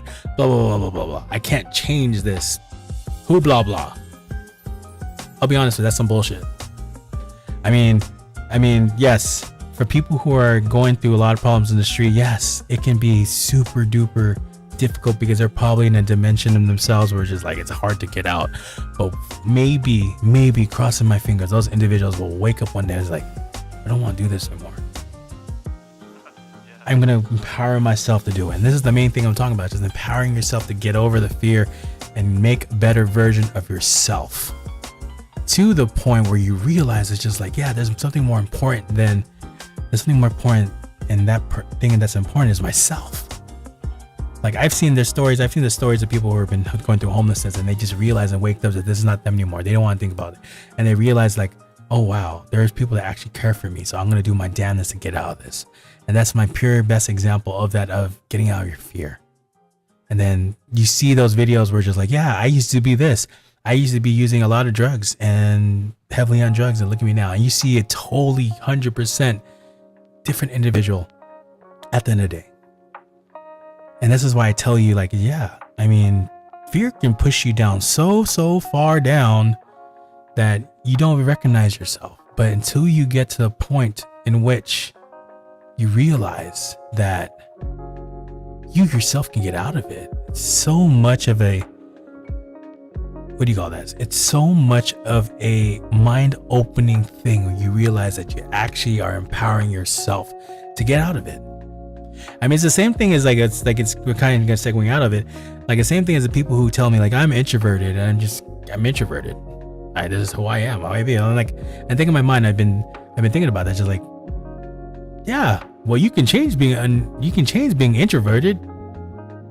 Like, and this is sometimes it boggles my mind sometimes where people get so stuck in their minds where it's just like I can't change myself because this thing's happening or this thing's happening or this and that's happening. And it's just like, this is where like sometimes when I friend hard and I meet these people, and I tell you the story all the time. Like for some reason, I always meet people who are going through challenges or they need somehow some upliftment from me, and I always feel like I'm in the position to help uplift them. And then like when you try so much and you love hard and you realize that it's not even worth it anymore, and just like you just completely stop. And And then it's funny too, because of the fact of just like those same individuals who say like, I'm this and that, I can't change. And then like you always been in your position where you're telling them, no, you can change. This is what you are. This is your purpose and why. I believe in you. Just do it. What's holding you back? And then, that book closes, and then you find out that maybe that person realizes, damn, that guy was right. I should believe in myself more. I'm not introverted. I need to get myself out of this box of fear and just look at fear and just say, yes, I can be this individual that person believed me I was. So like, going back to like, it's talking about the fear itself. It's just like, what I want to get at, it's more of like, I feel that sometimes like, what will dictate a person's future? What will dictate a person's like future, as in like whether they will, it's like the example of the movie The Matrix, where like where Morpheus was saying, you can take this pill, and you go back to the Matrix, nothing happens, blah, blah, blah. Or you can take this pill, and you see how far this rabbit hole goes, where like the possibilities are endless. You have to deal with fear. However, your possibilities are going to be amazing. Or you just go back and get assimilated back into the Matrix and just nothing happens. And this is where like sometimes I feel that there's individuals where like, they come into a situation where it's just like, they go like, okay, I really want to do this. Believe me, I do. I want to do this. I feel like I'm a great orator. I'm a great singer, or I have a huge purpose to do something amazing. And then all of a sudden, when they're so excited to do it and they're successful at it, and then it takes one individual to drop fear in them to say, you shouldn't be doing this. Or even I guess you can say it's a little bit of fear. It's just like, you can't do this because it's not going to sustain a living for all of us. You need to stop doing something where it's not going to help us put food on the table. You have more things to worry about than your hobby. Let's be honest here. You probably have heard this many times where just people say, yeah, there's something amazing that you want to do, but then all of a sudden someone just shoots you down, just like, you should stop doing that. Like for my sense, when I was younger, when I believed in the law of attraction, and I was telling people, and this is the thing about me, and this is when I learned about law of attraction, where just like, you can't preach it on somebody, because sometimes people won't understand. And I've realized at this point, not a lot of people understand it, and it's to each his own and what they want to believe in and whatnot. But like, I've been said that situation where it's like, yeah, bro, like, he's like, people telling me like, man, people think you're delusional. Stop. Why you believe in that stuff? Like, none of that shit's true. And then here goes that fear, just like, oh, he's right. Go back and get assimilated back in the Matrix. And it's just like, it's one of the things where just like, it's as I am at this point in my life, and I always believe right now that I am who I say I am. I am authentic. I am genuine. I am continuing to move on. I'm continuing to move towards what I want to do as my purpose and why I'm built. Mind you, I am a human, just like you. I go through the same shit of worry of just like, okay, how's this going to look like tomorrow? With like my lessons learned of stuff I've done while in the Philippines. Let's be honest here. There's things I've done where just like, oh shit, I shouldn't have done that. And I'm learning from it. And it may be affecting one thing or another, but it's what it is. It's a learning experience. Because it's like, you have to learn certain things to think about it wisely, why you do what you do, right? So I think for the most part, just like, as much as, I'm always forthcoming and I believe what I'm going to do. And I know that I'm going to get there. And I'm authentic where I believe like, I don't give a fuck if you don't like what I do. I'm going to keep on going with my stuff. Regardless, yes, a human like you. I go through the same battles every day. Thank goodness I meditate, because like, holy shit, I don't know where I'm going to be at this point if I didn't meditate. That'll probably be a basket case where it's just like, oh my gosh, like a ball of fire doesn't know how to handle it. And I'm always thankful for like finding avenues like that, or finding people who believe in the same stuff, because just like, they will keep you going, or this will keep you consistent. And this is why I do it every day. Where just like, I do the meditation every day. And I even share it. Believe it or not, I go on TikTok and I share it. And maybe some people may need it. Maybe most people will be like, what the heck is Joe playing? Like, why is he playing bells all day? Or here, letting this person saying thing, and you see his eyes closed. And people don't understand. And to each his own, they don't understand. But like, I mean, what I mean by that is just like, fear can do many things for you. Like, fear can be the deciding thing in which you want to be comfortable or not. And for me at this point in my life, right? I'd rather engage with fear. Like, I'd rather go into the unknown. I'd rather be in a position where I don't know what the fuck's gonna happen. I don't know how any of this is gonna work, but please believe I know I'm gonna get somewhere with it. I have the belief that I know that I will get to that point. And this is the example I always put in a situation where it's just like, people mess out. And let me phrase it this way. I'm a pure believer in the law of attraction and manifestation, right? And most parts, letting it go to, like, when I say in a situation, like, you let it go to the universe and like put it out there. Yes, there's stuff you need to do. Of course, there's stuff that you need to do. But most times, if not, being comfortable in terms of law of attraction and manifestation is probably going to be the best thing you can do. If you are so uptight and you're living in fear to believe that you can't do anything, and even the most smallest thing, as in changing your perspective, have you done what you have done before? Have you been doing for the rest of your life, and you can't change it because of the fear? You're never gonna get what you want to get. And this is where it's just like, and then again, I'm going to say, to each his own. There is plenty of people I know that, for example, they're perfectly fine what they want to do and keep on doing what you're doing. There's no big deal about that. But for you're a person who is looking to grow, or you're looking for a purpose and why, and you're looking for like, what's the meaning of your life? Most of the times, if not, you'll find it outside of fear. And sometimes it's like this fear, I feel, is institutionalized. We're just like, even when you grow up, like, and it's again, to each his own. Like, your parents, for example, will instill this fear with you because of the fact they want you to succeed, of course. So they may say the most weirdest stuff, like, oh, you better do this, you better get a job, better graduate, because if you don't graduate, you don't get a job.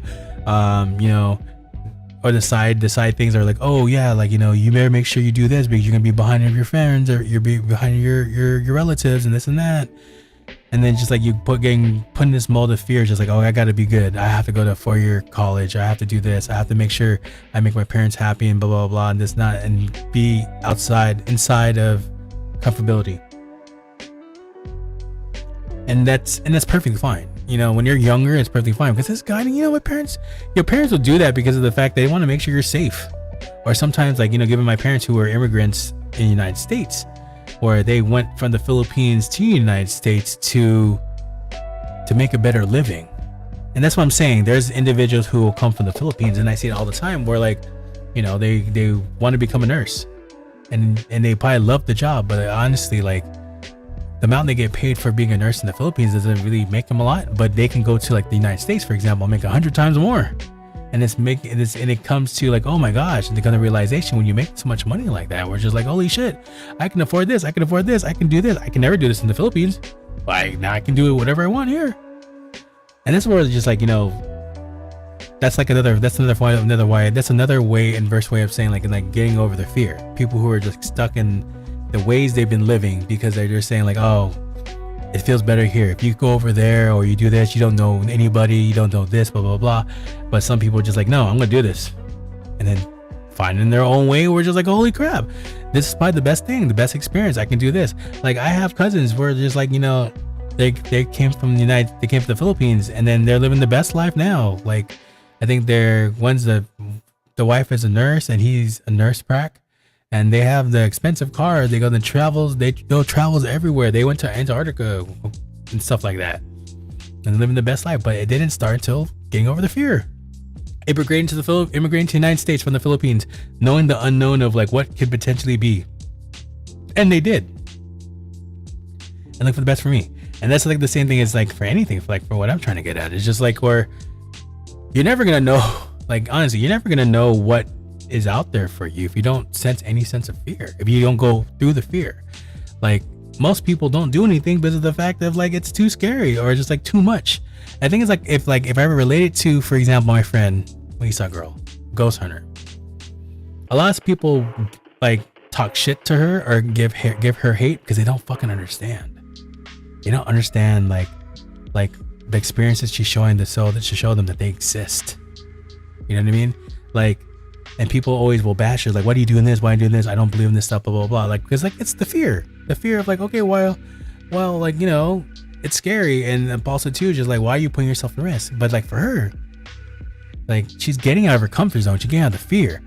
like to show people. And I see that as her friend, and as a moderator, and the other people think, I see what she has to deal with in the end of it.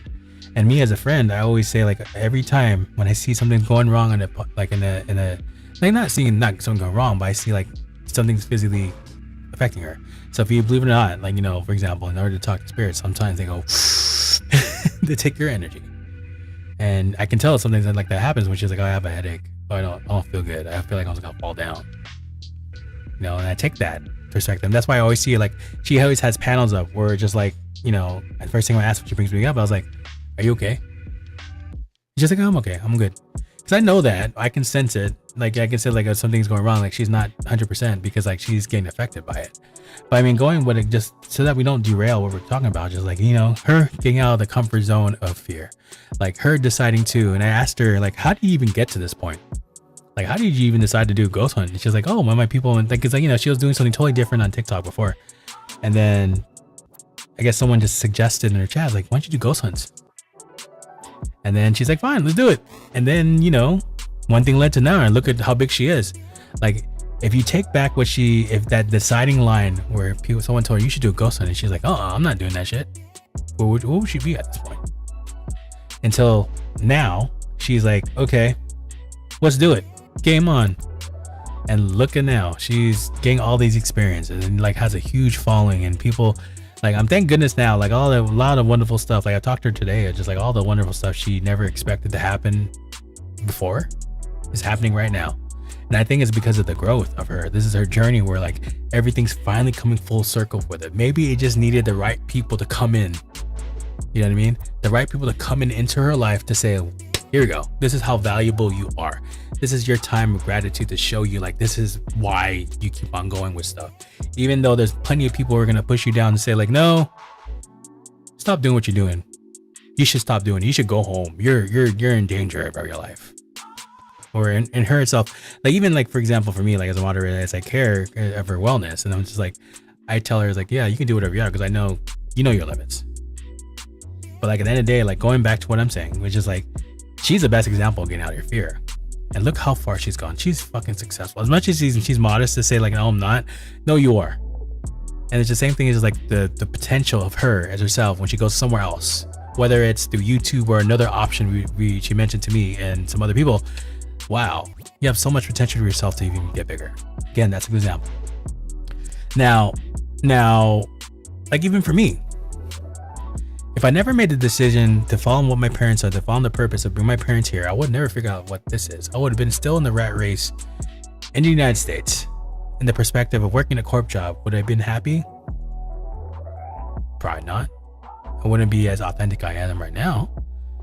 Oh yeah, great. I can have, I remember I was in a point where, like, to make sure I get happy, like, work to work mentality, where just like I would just buy all the nice cars I had. Now the thing is, like, I used to drive almost like 2 hours one way in traffic. So a total of 4 hours total of, like, commute time every Monday to Friday. So, like, what did I do to make myself happy? Buy different cars, buy these nice cars. Which, like, I'm putting so much stress into them where I have to change them every 2 years. And that was the thing. I felt like those materialistic things will make you happy until you realize, like, fuck, this is not what I want to do anymore. So, like, that, even that calling, and I always believe that, for example, the universe will provide you, like, you've been thinking about this for a while. So here's an option how you can get there. We're going to open up certain things. Now, it's going to allow you to make that decision whether or not do you want to do this. So, like, I told you before, like, the universe looks like, hey, I have this right here. What do you think? Yes, maybe. So, yeah, if I didn't make this decision, like, where just, like, tell my just, like, that was a point in my life where I think I always mentioned to you, I was guided to get to this point. I was guided to move to the Philippines, but if I never listened to it and I just kept on grinding and maybe finding a job, because, like, yeah, I was in the worst. When I was unemployed, I was at the worst trying to find a job. If I just kept on going, I'd probably find something. And if I completely ignored, like, my parents saying I want to go back to the Philippines and I focused on that, I probably had another job and never knew nothing about this. Like, even the situations I have with my mom, I mentioned this many times. The span of 2021 to 2023, 4 of the brothers passed away. And then that takes an emotional toll on my mom, where she's telling me like, I really want to be in the Philippines now because like the person I'm close with is my sister who's older than me, in like mid 80s. That's one thing, and we just listened to it, and it's just like I've always been a firm believer in the sense where just like, you know, the universe will align you to certain things. It will align you to what your path is, and it's really up to you to decide when you pick up on it. Do you want to go forward or not? And I'm glad I took it. I am fucking glad I took that position and role where just like I went out of that comfort zone. I went out of that fear to do it. It's just like, you know, granted, I had a lot of friends, you know, and that was probably the most challenging thing ever, where like, you know, you are going from a country where you had a good amount of friends, like maybe a handful of them, like a handful, like 5 probably, who you can really trust, but like there's a group outside of that where you constantly hang out with them all the time, like a group, like your family, right? And then making decisions like, I'm gonna go to the Philippines and start from nothing, and you're in your 40s. That is the most scariest shit ever. Or even like, you know, making this decision like, okay, let's go to a country that is not like it's not like the United States. It's not like the United States where, you know, everything's a convenience, where like you can go in the United States, you can go down the street within 5 minutes and go to a supermarket and get all the stuff you need, or go to a mall, or have facilities on the internet where you can get something within an hour. In the Philippines, nope. Even like the closest to Amazon is, if like the places here, like you'll probably be, for the most part, I don't know, it'll probably be 1 or 2 weeks to get the stuff, and it's all coming from Manila. I mean, like those type of adjustments were just like, holy shit. Like, I mean, the convenience part. But I mean, like, yeah, if I never made the decision and get out of the fear of just like what to expect, like I want to be here. I remember before I even got here in the Philippines, I was worried too much of like, okay, dude, I had to buy all this stuff from like, you know, this like Costco, all the big box stores. They buy all this. I need to buy all this deodorant. I don't know what they have. Blah blah blah. Like, where do I get food? Where do I do this? And like all that stuff ran in my head. And then while that was happening, you know, when it came to the Philippines, I actually ended up here. I mean, there's adjustments. Let's be honest. Like I said, there's always been a huge fucking adjustments to living in the Philippines. Like, one, the heat. Oh my God, back in 2024, we went like, I think during a heat wave where it was super duper hot. Tie in too, like, you know, we weren't adjusted at all to the heat. So it takes time to adjust, right? To the weather you're at. So like, you know, we were back in the province house. We had our ACs running at full max capacity, and then like, also too, like I was talking before, like the availability of food is just like, as in selections, right? You know, in the Philippines, everything's all fresh, but like as in the terminology, understanding like, okay, what's healthy or not? Like, what's a salad?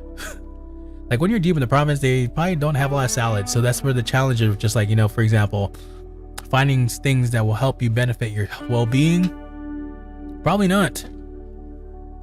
So like, you know, I am grateful where I'm at right now. And just like, if I never did that, if I never took the realization to listen to what, like, you know, what the universe is telling me, is like, this is time for you to go to the Philippines, serve your purpose, and bring your parents home. And then, by the way, you have another purpose, which is your podcasting, your content creation thing, especially your podcast stuff. I would never have been in this situation. I would have never met all the people. Like, granted, I met this conversation, even like when I always bring up my Esau girl, because she's like, I have such a genuine relationship with her. I feel it's genuine. Always have to overthinking here again, and she always catches me just like, you're fucking overthinking, stop. And they're just like, you know, I would never found that. I'll never had a relationship with her. Even the person who got me to the point of podcasting, I see there's attempts that she's trying to come back in, but like I tell you 100-0. But for the most part, like I would have met that person, I would have never gone to this point where I'm at right now, where it came to the full realization of blessings of, damn, you can talk for 24 hours and keep on going, which we're doing right now, literally. So like, I would never found that out. So like, even putting your trust, and then that's the thing too, if you believe in the law of attraction and manifestation for the most part, right? Like leaving and surrendering to the universe to find the solutions and answers. You don't need to fucking know how you do it. Just fucking do it.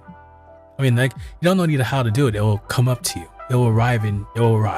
Yes, there's some work that you need to do at the end of the day. There's some work you need to do. But for the most part, like, it's so rewarding when you got the fear and the uncomfortability. Like, every day, I'll be honest, as an entrepreneur, it's scary as shit. Because you don't know what to expect. Like, yes, we have plans and options, but like, you know, plans and opportunities. But like, again, like when things happen and things hit the fan, those are the parts moments where we're just like, holy shit, what do we do now? and then you figure it out. The same thing as my learning lessons, right? Like, okay, what do I do now? Okay, well, one, I have to do it this way, even though it may not be what I was thinking about using it for. It's going to utilize this. Maybe the reason why I have that what I have now is maybe it's helping me to do this because there's something bigger for it. But like, again, I would never figure out any of this shit or had done any of this if, for example, I never made that move that was outside of fear. And this is why I tell people, like, to close your book and like your purpose and why. Just like, what are you going to choose in your life? What is your decision in here? Like, are you fine being comfortable? If you're fine being comfortable at this point in life, and you don't want to change, then yeah, stay the way you are. There's no reason for you to go anywhere and change your thought, right? But what if there's something bigger for you? And that's where, like, I hear it all the time where people are at the last moments of their life, or people at the last moments of who they are, I guess you can say, trying to say it nicely. And they're so full of regret. And they're just like, man, I wish I did this. I wish I did this. I wish I should have done this. Or like they're almost at the old age where they can't do certain things they thought they can do. But they probably can still do it, but it'll be kind of late. But like they realize it was just like, oh man, I wish I did this, blah, blah, blah. And then what I try to get at is just like, man, I don't want to be an individual who's like have regrets.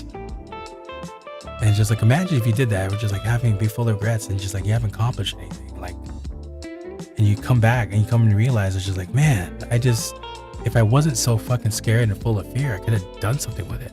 Like even the people and individuals like you think are super duper like upper echelons, like was talking in terms here, YouTube, like dynamos, I guess you can say, they have millions of viewers and followings and subscriptions. They all started the same thing as us. I mean, I'm talking about us, like me. I'm a small content creator here on YouTube and on TikTok and other places, but like they started from the beginning. And they kept on going. They probably had a lot of friends. I mean, there's one content creator I follow, like one of his friends says, what are you doing? Because I think he was like a nurse, or he was studying to become a nurse, and he's starting to get into like content creation. And then his friend or relative was saying, why are you doing this? Stop doing this shit. You need to focus on getting a job. You need to focus on becoming a nurse, because you're not going to go anywhere with your content creation. And you know what that guy did? He kept on going. He did. Honestly, he went through some shit. Like, he was dealing with. I was watching like the journey he's been on, but like he's fucking successful.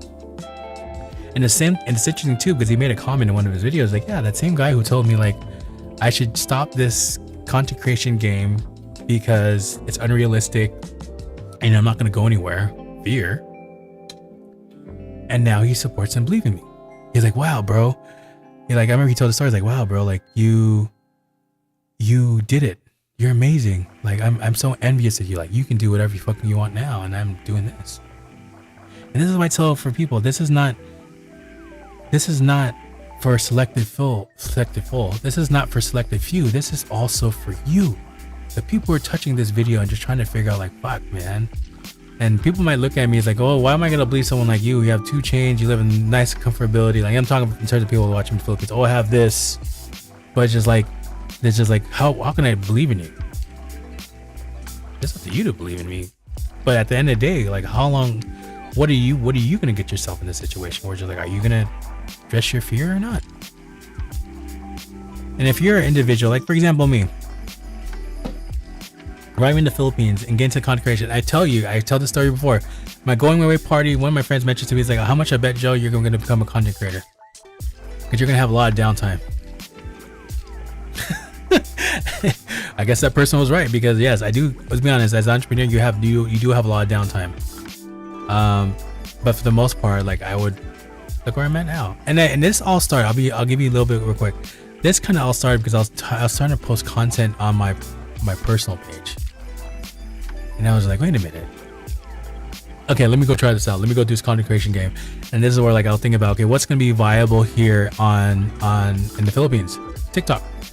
And then one of the amazing things with TikTok is like if you compare it to what's in the United States, it's very community based. You know what I mean by that is like people actually have genuine relationships here. Hello, we've actually figured it out. We actually did that because I've built a lot of relationships on TikTok. and there's some amazing ones too. So like it's just like, for example, making the decision to do content creation in TikTok and then meeting people here and there of like kind of sort of what you're trying to do. I think before, like, my content has changed so much to the point where just like it doesn't look like what I'm doing. If you look back to when I started, I think a year and a half ago, not a year and a half ago, was it? Yeah, more or less a year, like about a year and 6 months. I'm totally different, but I think I'm in the right path I'm at now, where it's just like I'm a podcaster, I'm a content creator. But all these people I met, if I didn't get out of my fear of just like, man, who's gonna listen to me or who's gonna follow me on my public page, I wouldn't have been at this point. I wouldn't have met any of my friends. I don't know. Yeah, I probably have met friends here in the more in Bohol, but I mean, I think the actual people, I feel like, and I'll be honest with you, like the people who actually I believe in, who I've aligned with, like whether it's spiritually or through a certain mindset, I found them more present in social media and TikTok. I think it's possibly because like they're basically similar, whether they're believers, supporters of certain individuals, or in the sense where like they're content creators just like me. And that's where the craziest stuff of all this is just like,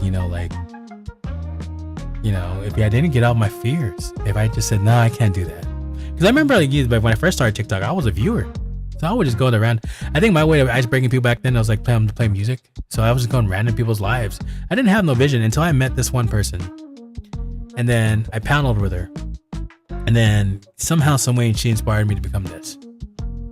We don't talk, and I see the attempts that the person's making, but we'll see what happens with that. But for the most part, just like, I met some amazing people on here. I met some people, and even I always talk about the most recent one. I always say, because I really feel like it's a genuine relationship. And I hope it is a genuine relationship. I feel like it is. Like with her, I already said her name multiple times today, but like with Melissa girl, where it's just like, how genuine she is and how much effort she puts in the work, and then she's finally getting the fruits of her labor, where people are actually believing what she does, and me for being finally finding an individual. And this all started, I kid you not, like it all started me with the belief in trusting her when she said, "You are my friend." And I was like, I paid more attention to her and see what she did, and I see how genuine, and I see that, and talk to the people around her, and I was like, yeah, she's just this is who she is. And like even like the smallest things, and like she's done for me, and what I've done for her. And even though like she tells me to stop doing certain things, I'm just like, I do it because I want to support her. But I think for the most part, like I would never even reach that. And I always believe like the law of attraction. If I never took this position or this decision to do content creation and didn't listen to the law of attraction, then I would never do any of this. I don't know what the fuck I would be doing right now. But for the most part, I'm happy I listened to the universe and say, this is it, let's do it. And then all this stuff happened. I met all these people. Granted, yes, they're miles away from me or kilometers away from me, where I have to take an airplane to go over them and visit them. But I mean, for the most part, just like these are mostly genuine conversations I've had. And now they just like, I'm embracing it. It's freaking amazing, where it's just like, being in a position where like you I think it's like in the sense like feel welcome. You know what I mean? You feel welcome. And it's just like it kind of goes kind of full circle with me, which is like you find you're going through your purpose and why. And it's something that you're doing, but you're also finding friends with it. And then it's crazy when you believe in yourself so much and you're going beyond the fear of who you are. Before going the fear that people say you shouldn't be doing it or you should be doing this and that. And then you go break that fear and you realize, wow, this is what's all happening. It's all full circle. It's amazing. So this is why I tell folks, and I challenge you, just like, like if you're a person who believes in something so much and you believe that, you have a purpose and why, and people are telling you can't do it and you have a choice to make. Do you want to be comfortable or not? Do you want to deal with the fear or not? What are you going to do? I mean, you can make two decisions. I've said this analogy before, where you can make the decision where it's just like, you can go this 3 feet pole. There's a lifeguard. You can wear the safety gear. You can jump to the 3 feet pole and nothing's going to happen. And it's fine. But if there's something that you really want, but it means that you have to go through this side where it's 1,000 feet of water, 1,000 meters or 10,000 meters of water. And there's a lot of crazy stuff, as in like snakes. Not snakes. Yeah, snakes, I guess. Sharks who look very hungry. What are you gonna pick in this situation? That it goes based upon like your purpose and why. What are you gonna do? I think for me, I think you probably get the vibe of what I would pick. I would go run towards the fear. And then this is where the thing happens, where just like people who don't even realize the fear, where they're just looking at that, they're sitting in the waiting at the 3 feet pole, and they see all these people, like maybe a handful of people running towards 1,000 meters, 10,000 meters of water. And then they just see like everything's fine, but they're still scared. So like given my situation where I run towards the fear. So I'm running to 1,000 feet of water, and to find out like that water is not that bad. And mind you, you don't have anything, no life preserver. There's no lifeguard in 1,000 feet of water. But you decide to say, no, let's do this. Let's jump. Game. As my friend would say. So they jump in 1,000 feet of water, and they find out that it's not too bad. Actually, this water has some buoyancy. Actually, the predators, as in the snakes and the sharks, it's not as bad. They were just trying to make sure I was okay. And then all of a sudden you figure out, okay, in this 1,000 feet of water, down on the wayside, there's an island. And it has everything you're looking for. And that's what I'm saying, where it's just like, if your fear is holding you back to certain things, and you don't go through it, you're never going to find out how far that rabbit hole is going to go.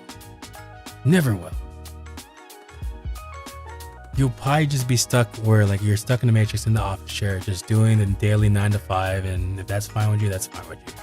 But like if you always had a dream or vision, it's just like I can be this amazing orator, I can be this amazing podcaster, I can be amazing singer, and you don't even put your foot in the door to say, let's fucking do it and find out.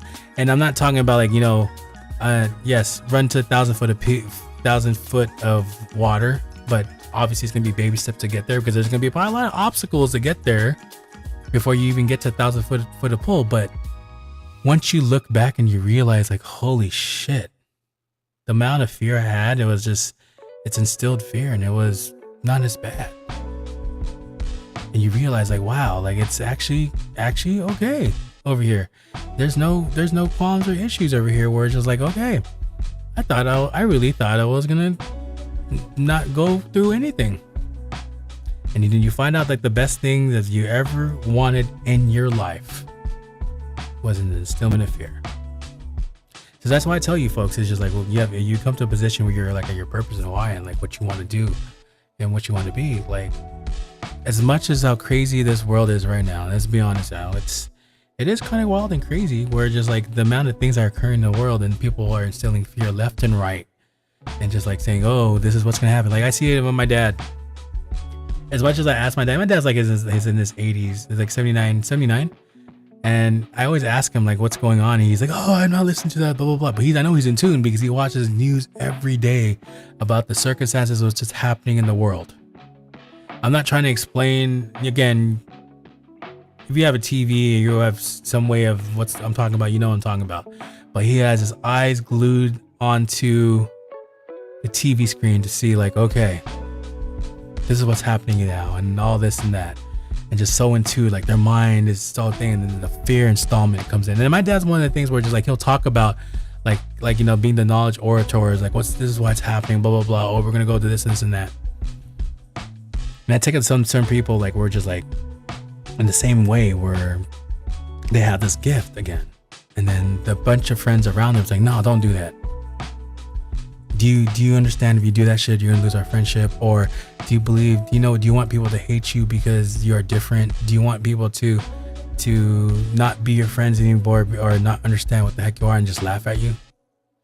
Do you want people just to, do you want to feel that amount of bashing that you might get if you decide to keep on going what you believe in? And let's be honest here, it takes a lot of fucking courage to get past your fear. And I give you an ode to yourself, if you are just the few of us like me who have got through that fear and decide just to jump in.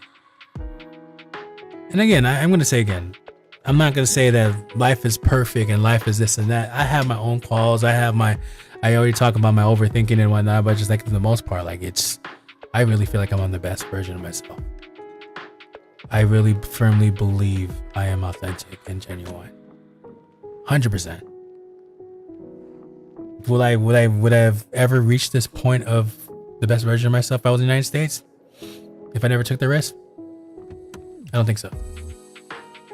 I don't think I would really truly have found myself to be at the position I am right now, to find out who I really am. And if I listened to my fears, I would still be in the United States. And that's why I challenge you, all the folks who are watching this, and you again, I always point to you. There's reasons why you watch this or you come across this, whether it's through my shorts or you're actually watching this podcast. Maybe you're watching the edited one, because the edited one's probably gonna be better because of the fact that not no jumply dumply dumply, you know what I mean. you'll watch the edited version soon enough. But I think for the most part, it's just like,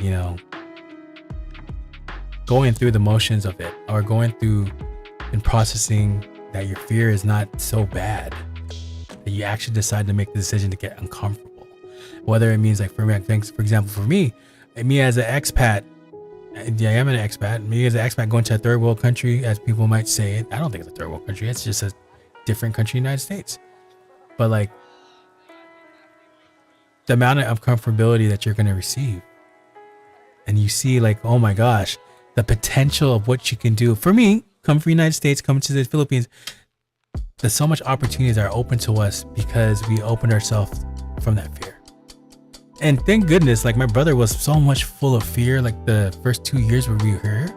And that's where I think for example, I always feel that feeling where, like, because I'm so authentic and I really believe I do. And it's amazing because I had a recent conversation with someone who was that spiritual and talked about aura and stuff like that. And it's just like, I agreed what the person said. It's just like, my aura is huge. And I know it can affect people, like, positively, negatively, whatever they are. And I remember this point in time with my brother, he would just be so attacked by it, or he felt guilty for certain things because of just me doing nothing. It was just, my energy was so huge. But I give out to my brother, as much as he, like, sometimes he just, like, I have to remind him, like, I'm more of like the advisor at this point. We're just telling, like, what are we doing now? What is our plan here? Why we haven't done anything? Because he's doing the planning and processing, and I'm just a guy supporting and giving the knowledge. And then kudos to him, he got his fear. And I think sometimes his fear got out of the way because he met people here. He met people who are comfortable to him. But yet again, they're helping him think of ideas to do. And this branched out to be the more than entrepreneur. I remember back then when my brother was struggling and trying to figure out himself, he would tell me, like, I can't think 5 years. I have to think, like, in terms of 6 weeks. And as an entrepreneur, you got to think 5 years. 5 years. What's your 5-year plan? What's 5-10 years going to look like? What are you going to be like? What is your expectation of all this? And my brother wasn't there until he met the right people. Maybe that was his way of that's his way of, like, the universe telling him that here's the people you need to connect, because you need people who are similar to what you were and you're bringing. For me, it was like the journey of just like, okay, it's getting comfortable, but you're going to be doing something where you're going to find your people. So that's where it's just like, I'm happy for my brother. He got out of the comfort zone. Now look at him. He's doing good. I have to remind him sometimes because, like, it's funny because one of his friends said he has ADHD, and I was like, damn, that's right. I was like, holy shit, yeah, that makes sense. I think for the most part, it's just like, like I said again, so what are you gonna do? Are you gonna let fear run your life, or make the decision to say, no, I need to figure out what's out there? I need to make a decision to see, like, okay, how deep can this go? And I hope people who listen to this get some bit of resonance to realize, like, holy shit, this guy was right. Why am I wasting my time, spinning my wheels for nothing when I should be doing this? And it's actually not that bad as people say it's gonna be. And that's what I say. It's just like, you're never gonna find out how far this rabbit hole is gonna go if you don't face your fears or get uncomfortable. You're really not. Like, even this situation right now where, like, I'm doing this podcast, I'm going in the camera right now, looking at this. This, for most people, I've gotten to a position where it's easier for me, but A lot of people can't do this. A lot of people cannot go on camera right now and talk and speak their mind because they're afraid of shit. Me, I'm not. So that's why I can talk so well, and so I guess you can say I talk eloquently, where it's just like basically I don't have any fear of what people are gonna say. Like people can believe and not believe what they want to believe. It's up to them. It doesn't matter. But I live through my truth. I live through my purpose because I know it's true to myself. How far we go, we'll find out how far we go. And whenever we hit that, we will hit that. I don't know how this is all gonna work and put together, but please believe from this point forward, and maybe from a year from now or 6 months from now, we're gonna be totally fucking different. Watch me. It's the same thing I say on my TikTok. It's just like, watch me do shit. Same thing as like me working out. It's like, watch me do it. See the biggest difference ever that you'll see out of this. So anyway, I hope that, at this point, it makes you think, is it really worth living in this fear or not? And I really hope that you take this perspective from my words and whatnot. Some people might disagree and just like, this is horseshit, Joe. Like, come on. But you know what? For the people that resonates with, I hope this wakes you up and just realize. Another one again. I hope this resonates to you and just says, yes, I'm going to finally do something before it's too late. And again, I'm not going to say anything's too late, but yet again, let's say, for example, you want to be a singer and you're like at 70 years old. You can still be a singer at 70 years old, but you still could have done better if you're 40, 45. You know what I mean? That's what I'm trying to say. So it's okay to get off fear. Sometimes it's okay to get the uncomfortability of stuff. Sometimes most of your friends you have when you make the decision to go through fear are not going to be your friends anymore. It happens. Please believe I went through many of that. I went through many journeys, even on TikTok, finding like who are real friends and who are not real friends. And the purpose and why I align and associate with certain individuals and why I don't associate with individuals anymore. Same thing as like the people, like, again, I'm an observant individual where just like I don't talk to everybody, but if I find there's some topic to talk about, then I'll talk. So I really hope that individuals who catch on to this, like at the end of the day, like you take something out of this. And this is again, if I really didn't give a shit of what I talked about and I wanted to do the viral shit, I would have done the viral shit. But no, this is important for me. I'm hoping that whoever finds this will say, wow, this guy lit a fire in my ass. Can't wait for the next one. Oh, let me look at the next video. So anyway, I hope you like this conversation. It's a good segue to come back. Again, I know it's been taking a while for me to do these things, but life gets fucking busy. So like, again, I don't want to create something in which like it's going to be half-assed. I at least want to put my purpose and why to show you and believe that this is it. This is something where I feel like you can benefit from. You can benefit from. Like, it's not about me, it's about you, the viewer, who's reading this and understanding. It's like, wow, this is going off, and this guy's legit. I can live. He is the Gandhi of me. I don't know, or he's the enlightened one he's making a lot of sense right now. So I hope that is the value and the gift thing. This is my intention of every single podcast, that is at least one person wakes up and realizes, wow, this guy was wild. He blew my mind last night. He said this. Don't you believe he said this? Wow. And that's where I'm getting at. Anyway, it's been an honor and pleasure as always having conversation like this. Yes, I know I need to make it more time. Again, if you do miss me so much, you can always go to TikTok. That's the other side of me. You'll probably see me do on TikTok these editing, because I'm going to edit a version of this that's going to be available for, Spotify, Apple Podcasts, and then we'll put another one, the actual edited version, back in YouTube. But I think it's just like, again, I do appreciate the people who are taking the time to listen to this. Yes, it can be dense, I understand, but I hope the people who actually, the ones that get attracted to this by law of attraction, I hope this wakes you up. I hope this wakes you the fuck up to do amazing shit. Anyway, it's been an honor and pleasure to always talk to you. Again, I'm here on YouTube, but I do have a full catalog of all my previous podcasts. You can see my growth from that. So I encourage you to go to my Spotify page, my Apple Podcast page, my full catalog. I think we're now at 50 episodes, I think. I have to double check. I will show you. We're probably at episode 50 now of all my podcasts. The only stuff that's on YouTube is basically the ones that are copyright free. So shouts out to Upbeat.io. That's all my copyright. That's where I use my copyright free music, Upbeat.io. So this is not. I'm not sponsored by them, but it makes it possible for me to listen to music while I'm on YouTube. So again, get out and do the crazy shit. Get out and get out your fear, because you will absolutely realize this is the best stuff ever for you. Anyway, my name is Joe Lobo, from Joe Lobo Presents. Always a pleasure to speak my knowledge and faith into you, and I guess it's a way of me believing in you. So I don't know when we're gonna have the next podcast, but again, keep updated with me. You can see me put shorts. Also, boy, I'm more active on TikTok. That's my other stuff. So you want to look at TikTok, I'll put something right here where my TikTok page is. But for the most part, I hope you take it in. They have a lot of episodes as well. You can go over and just like, if you really miss my podcast style, encourage you to go to my Spotify, Apple Podcast, or even look at here. All right, guys, it's been a pleasure and honor. We will see each other again. Till next time, thank you so much. You all have a great and wonderful evening, morning, afternoon where you are. Talk to you guys later.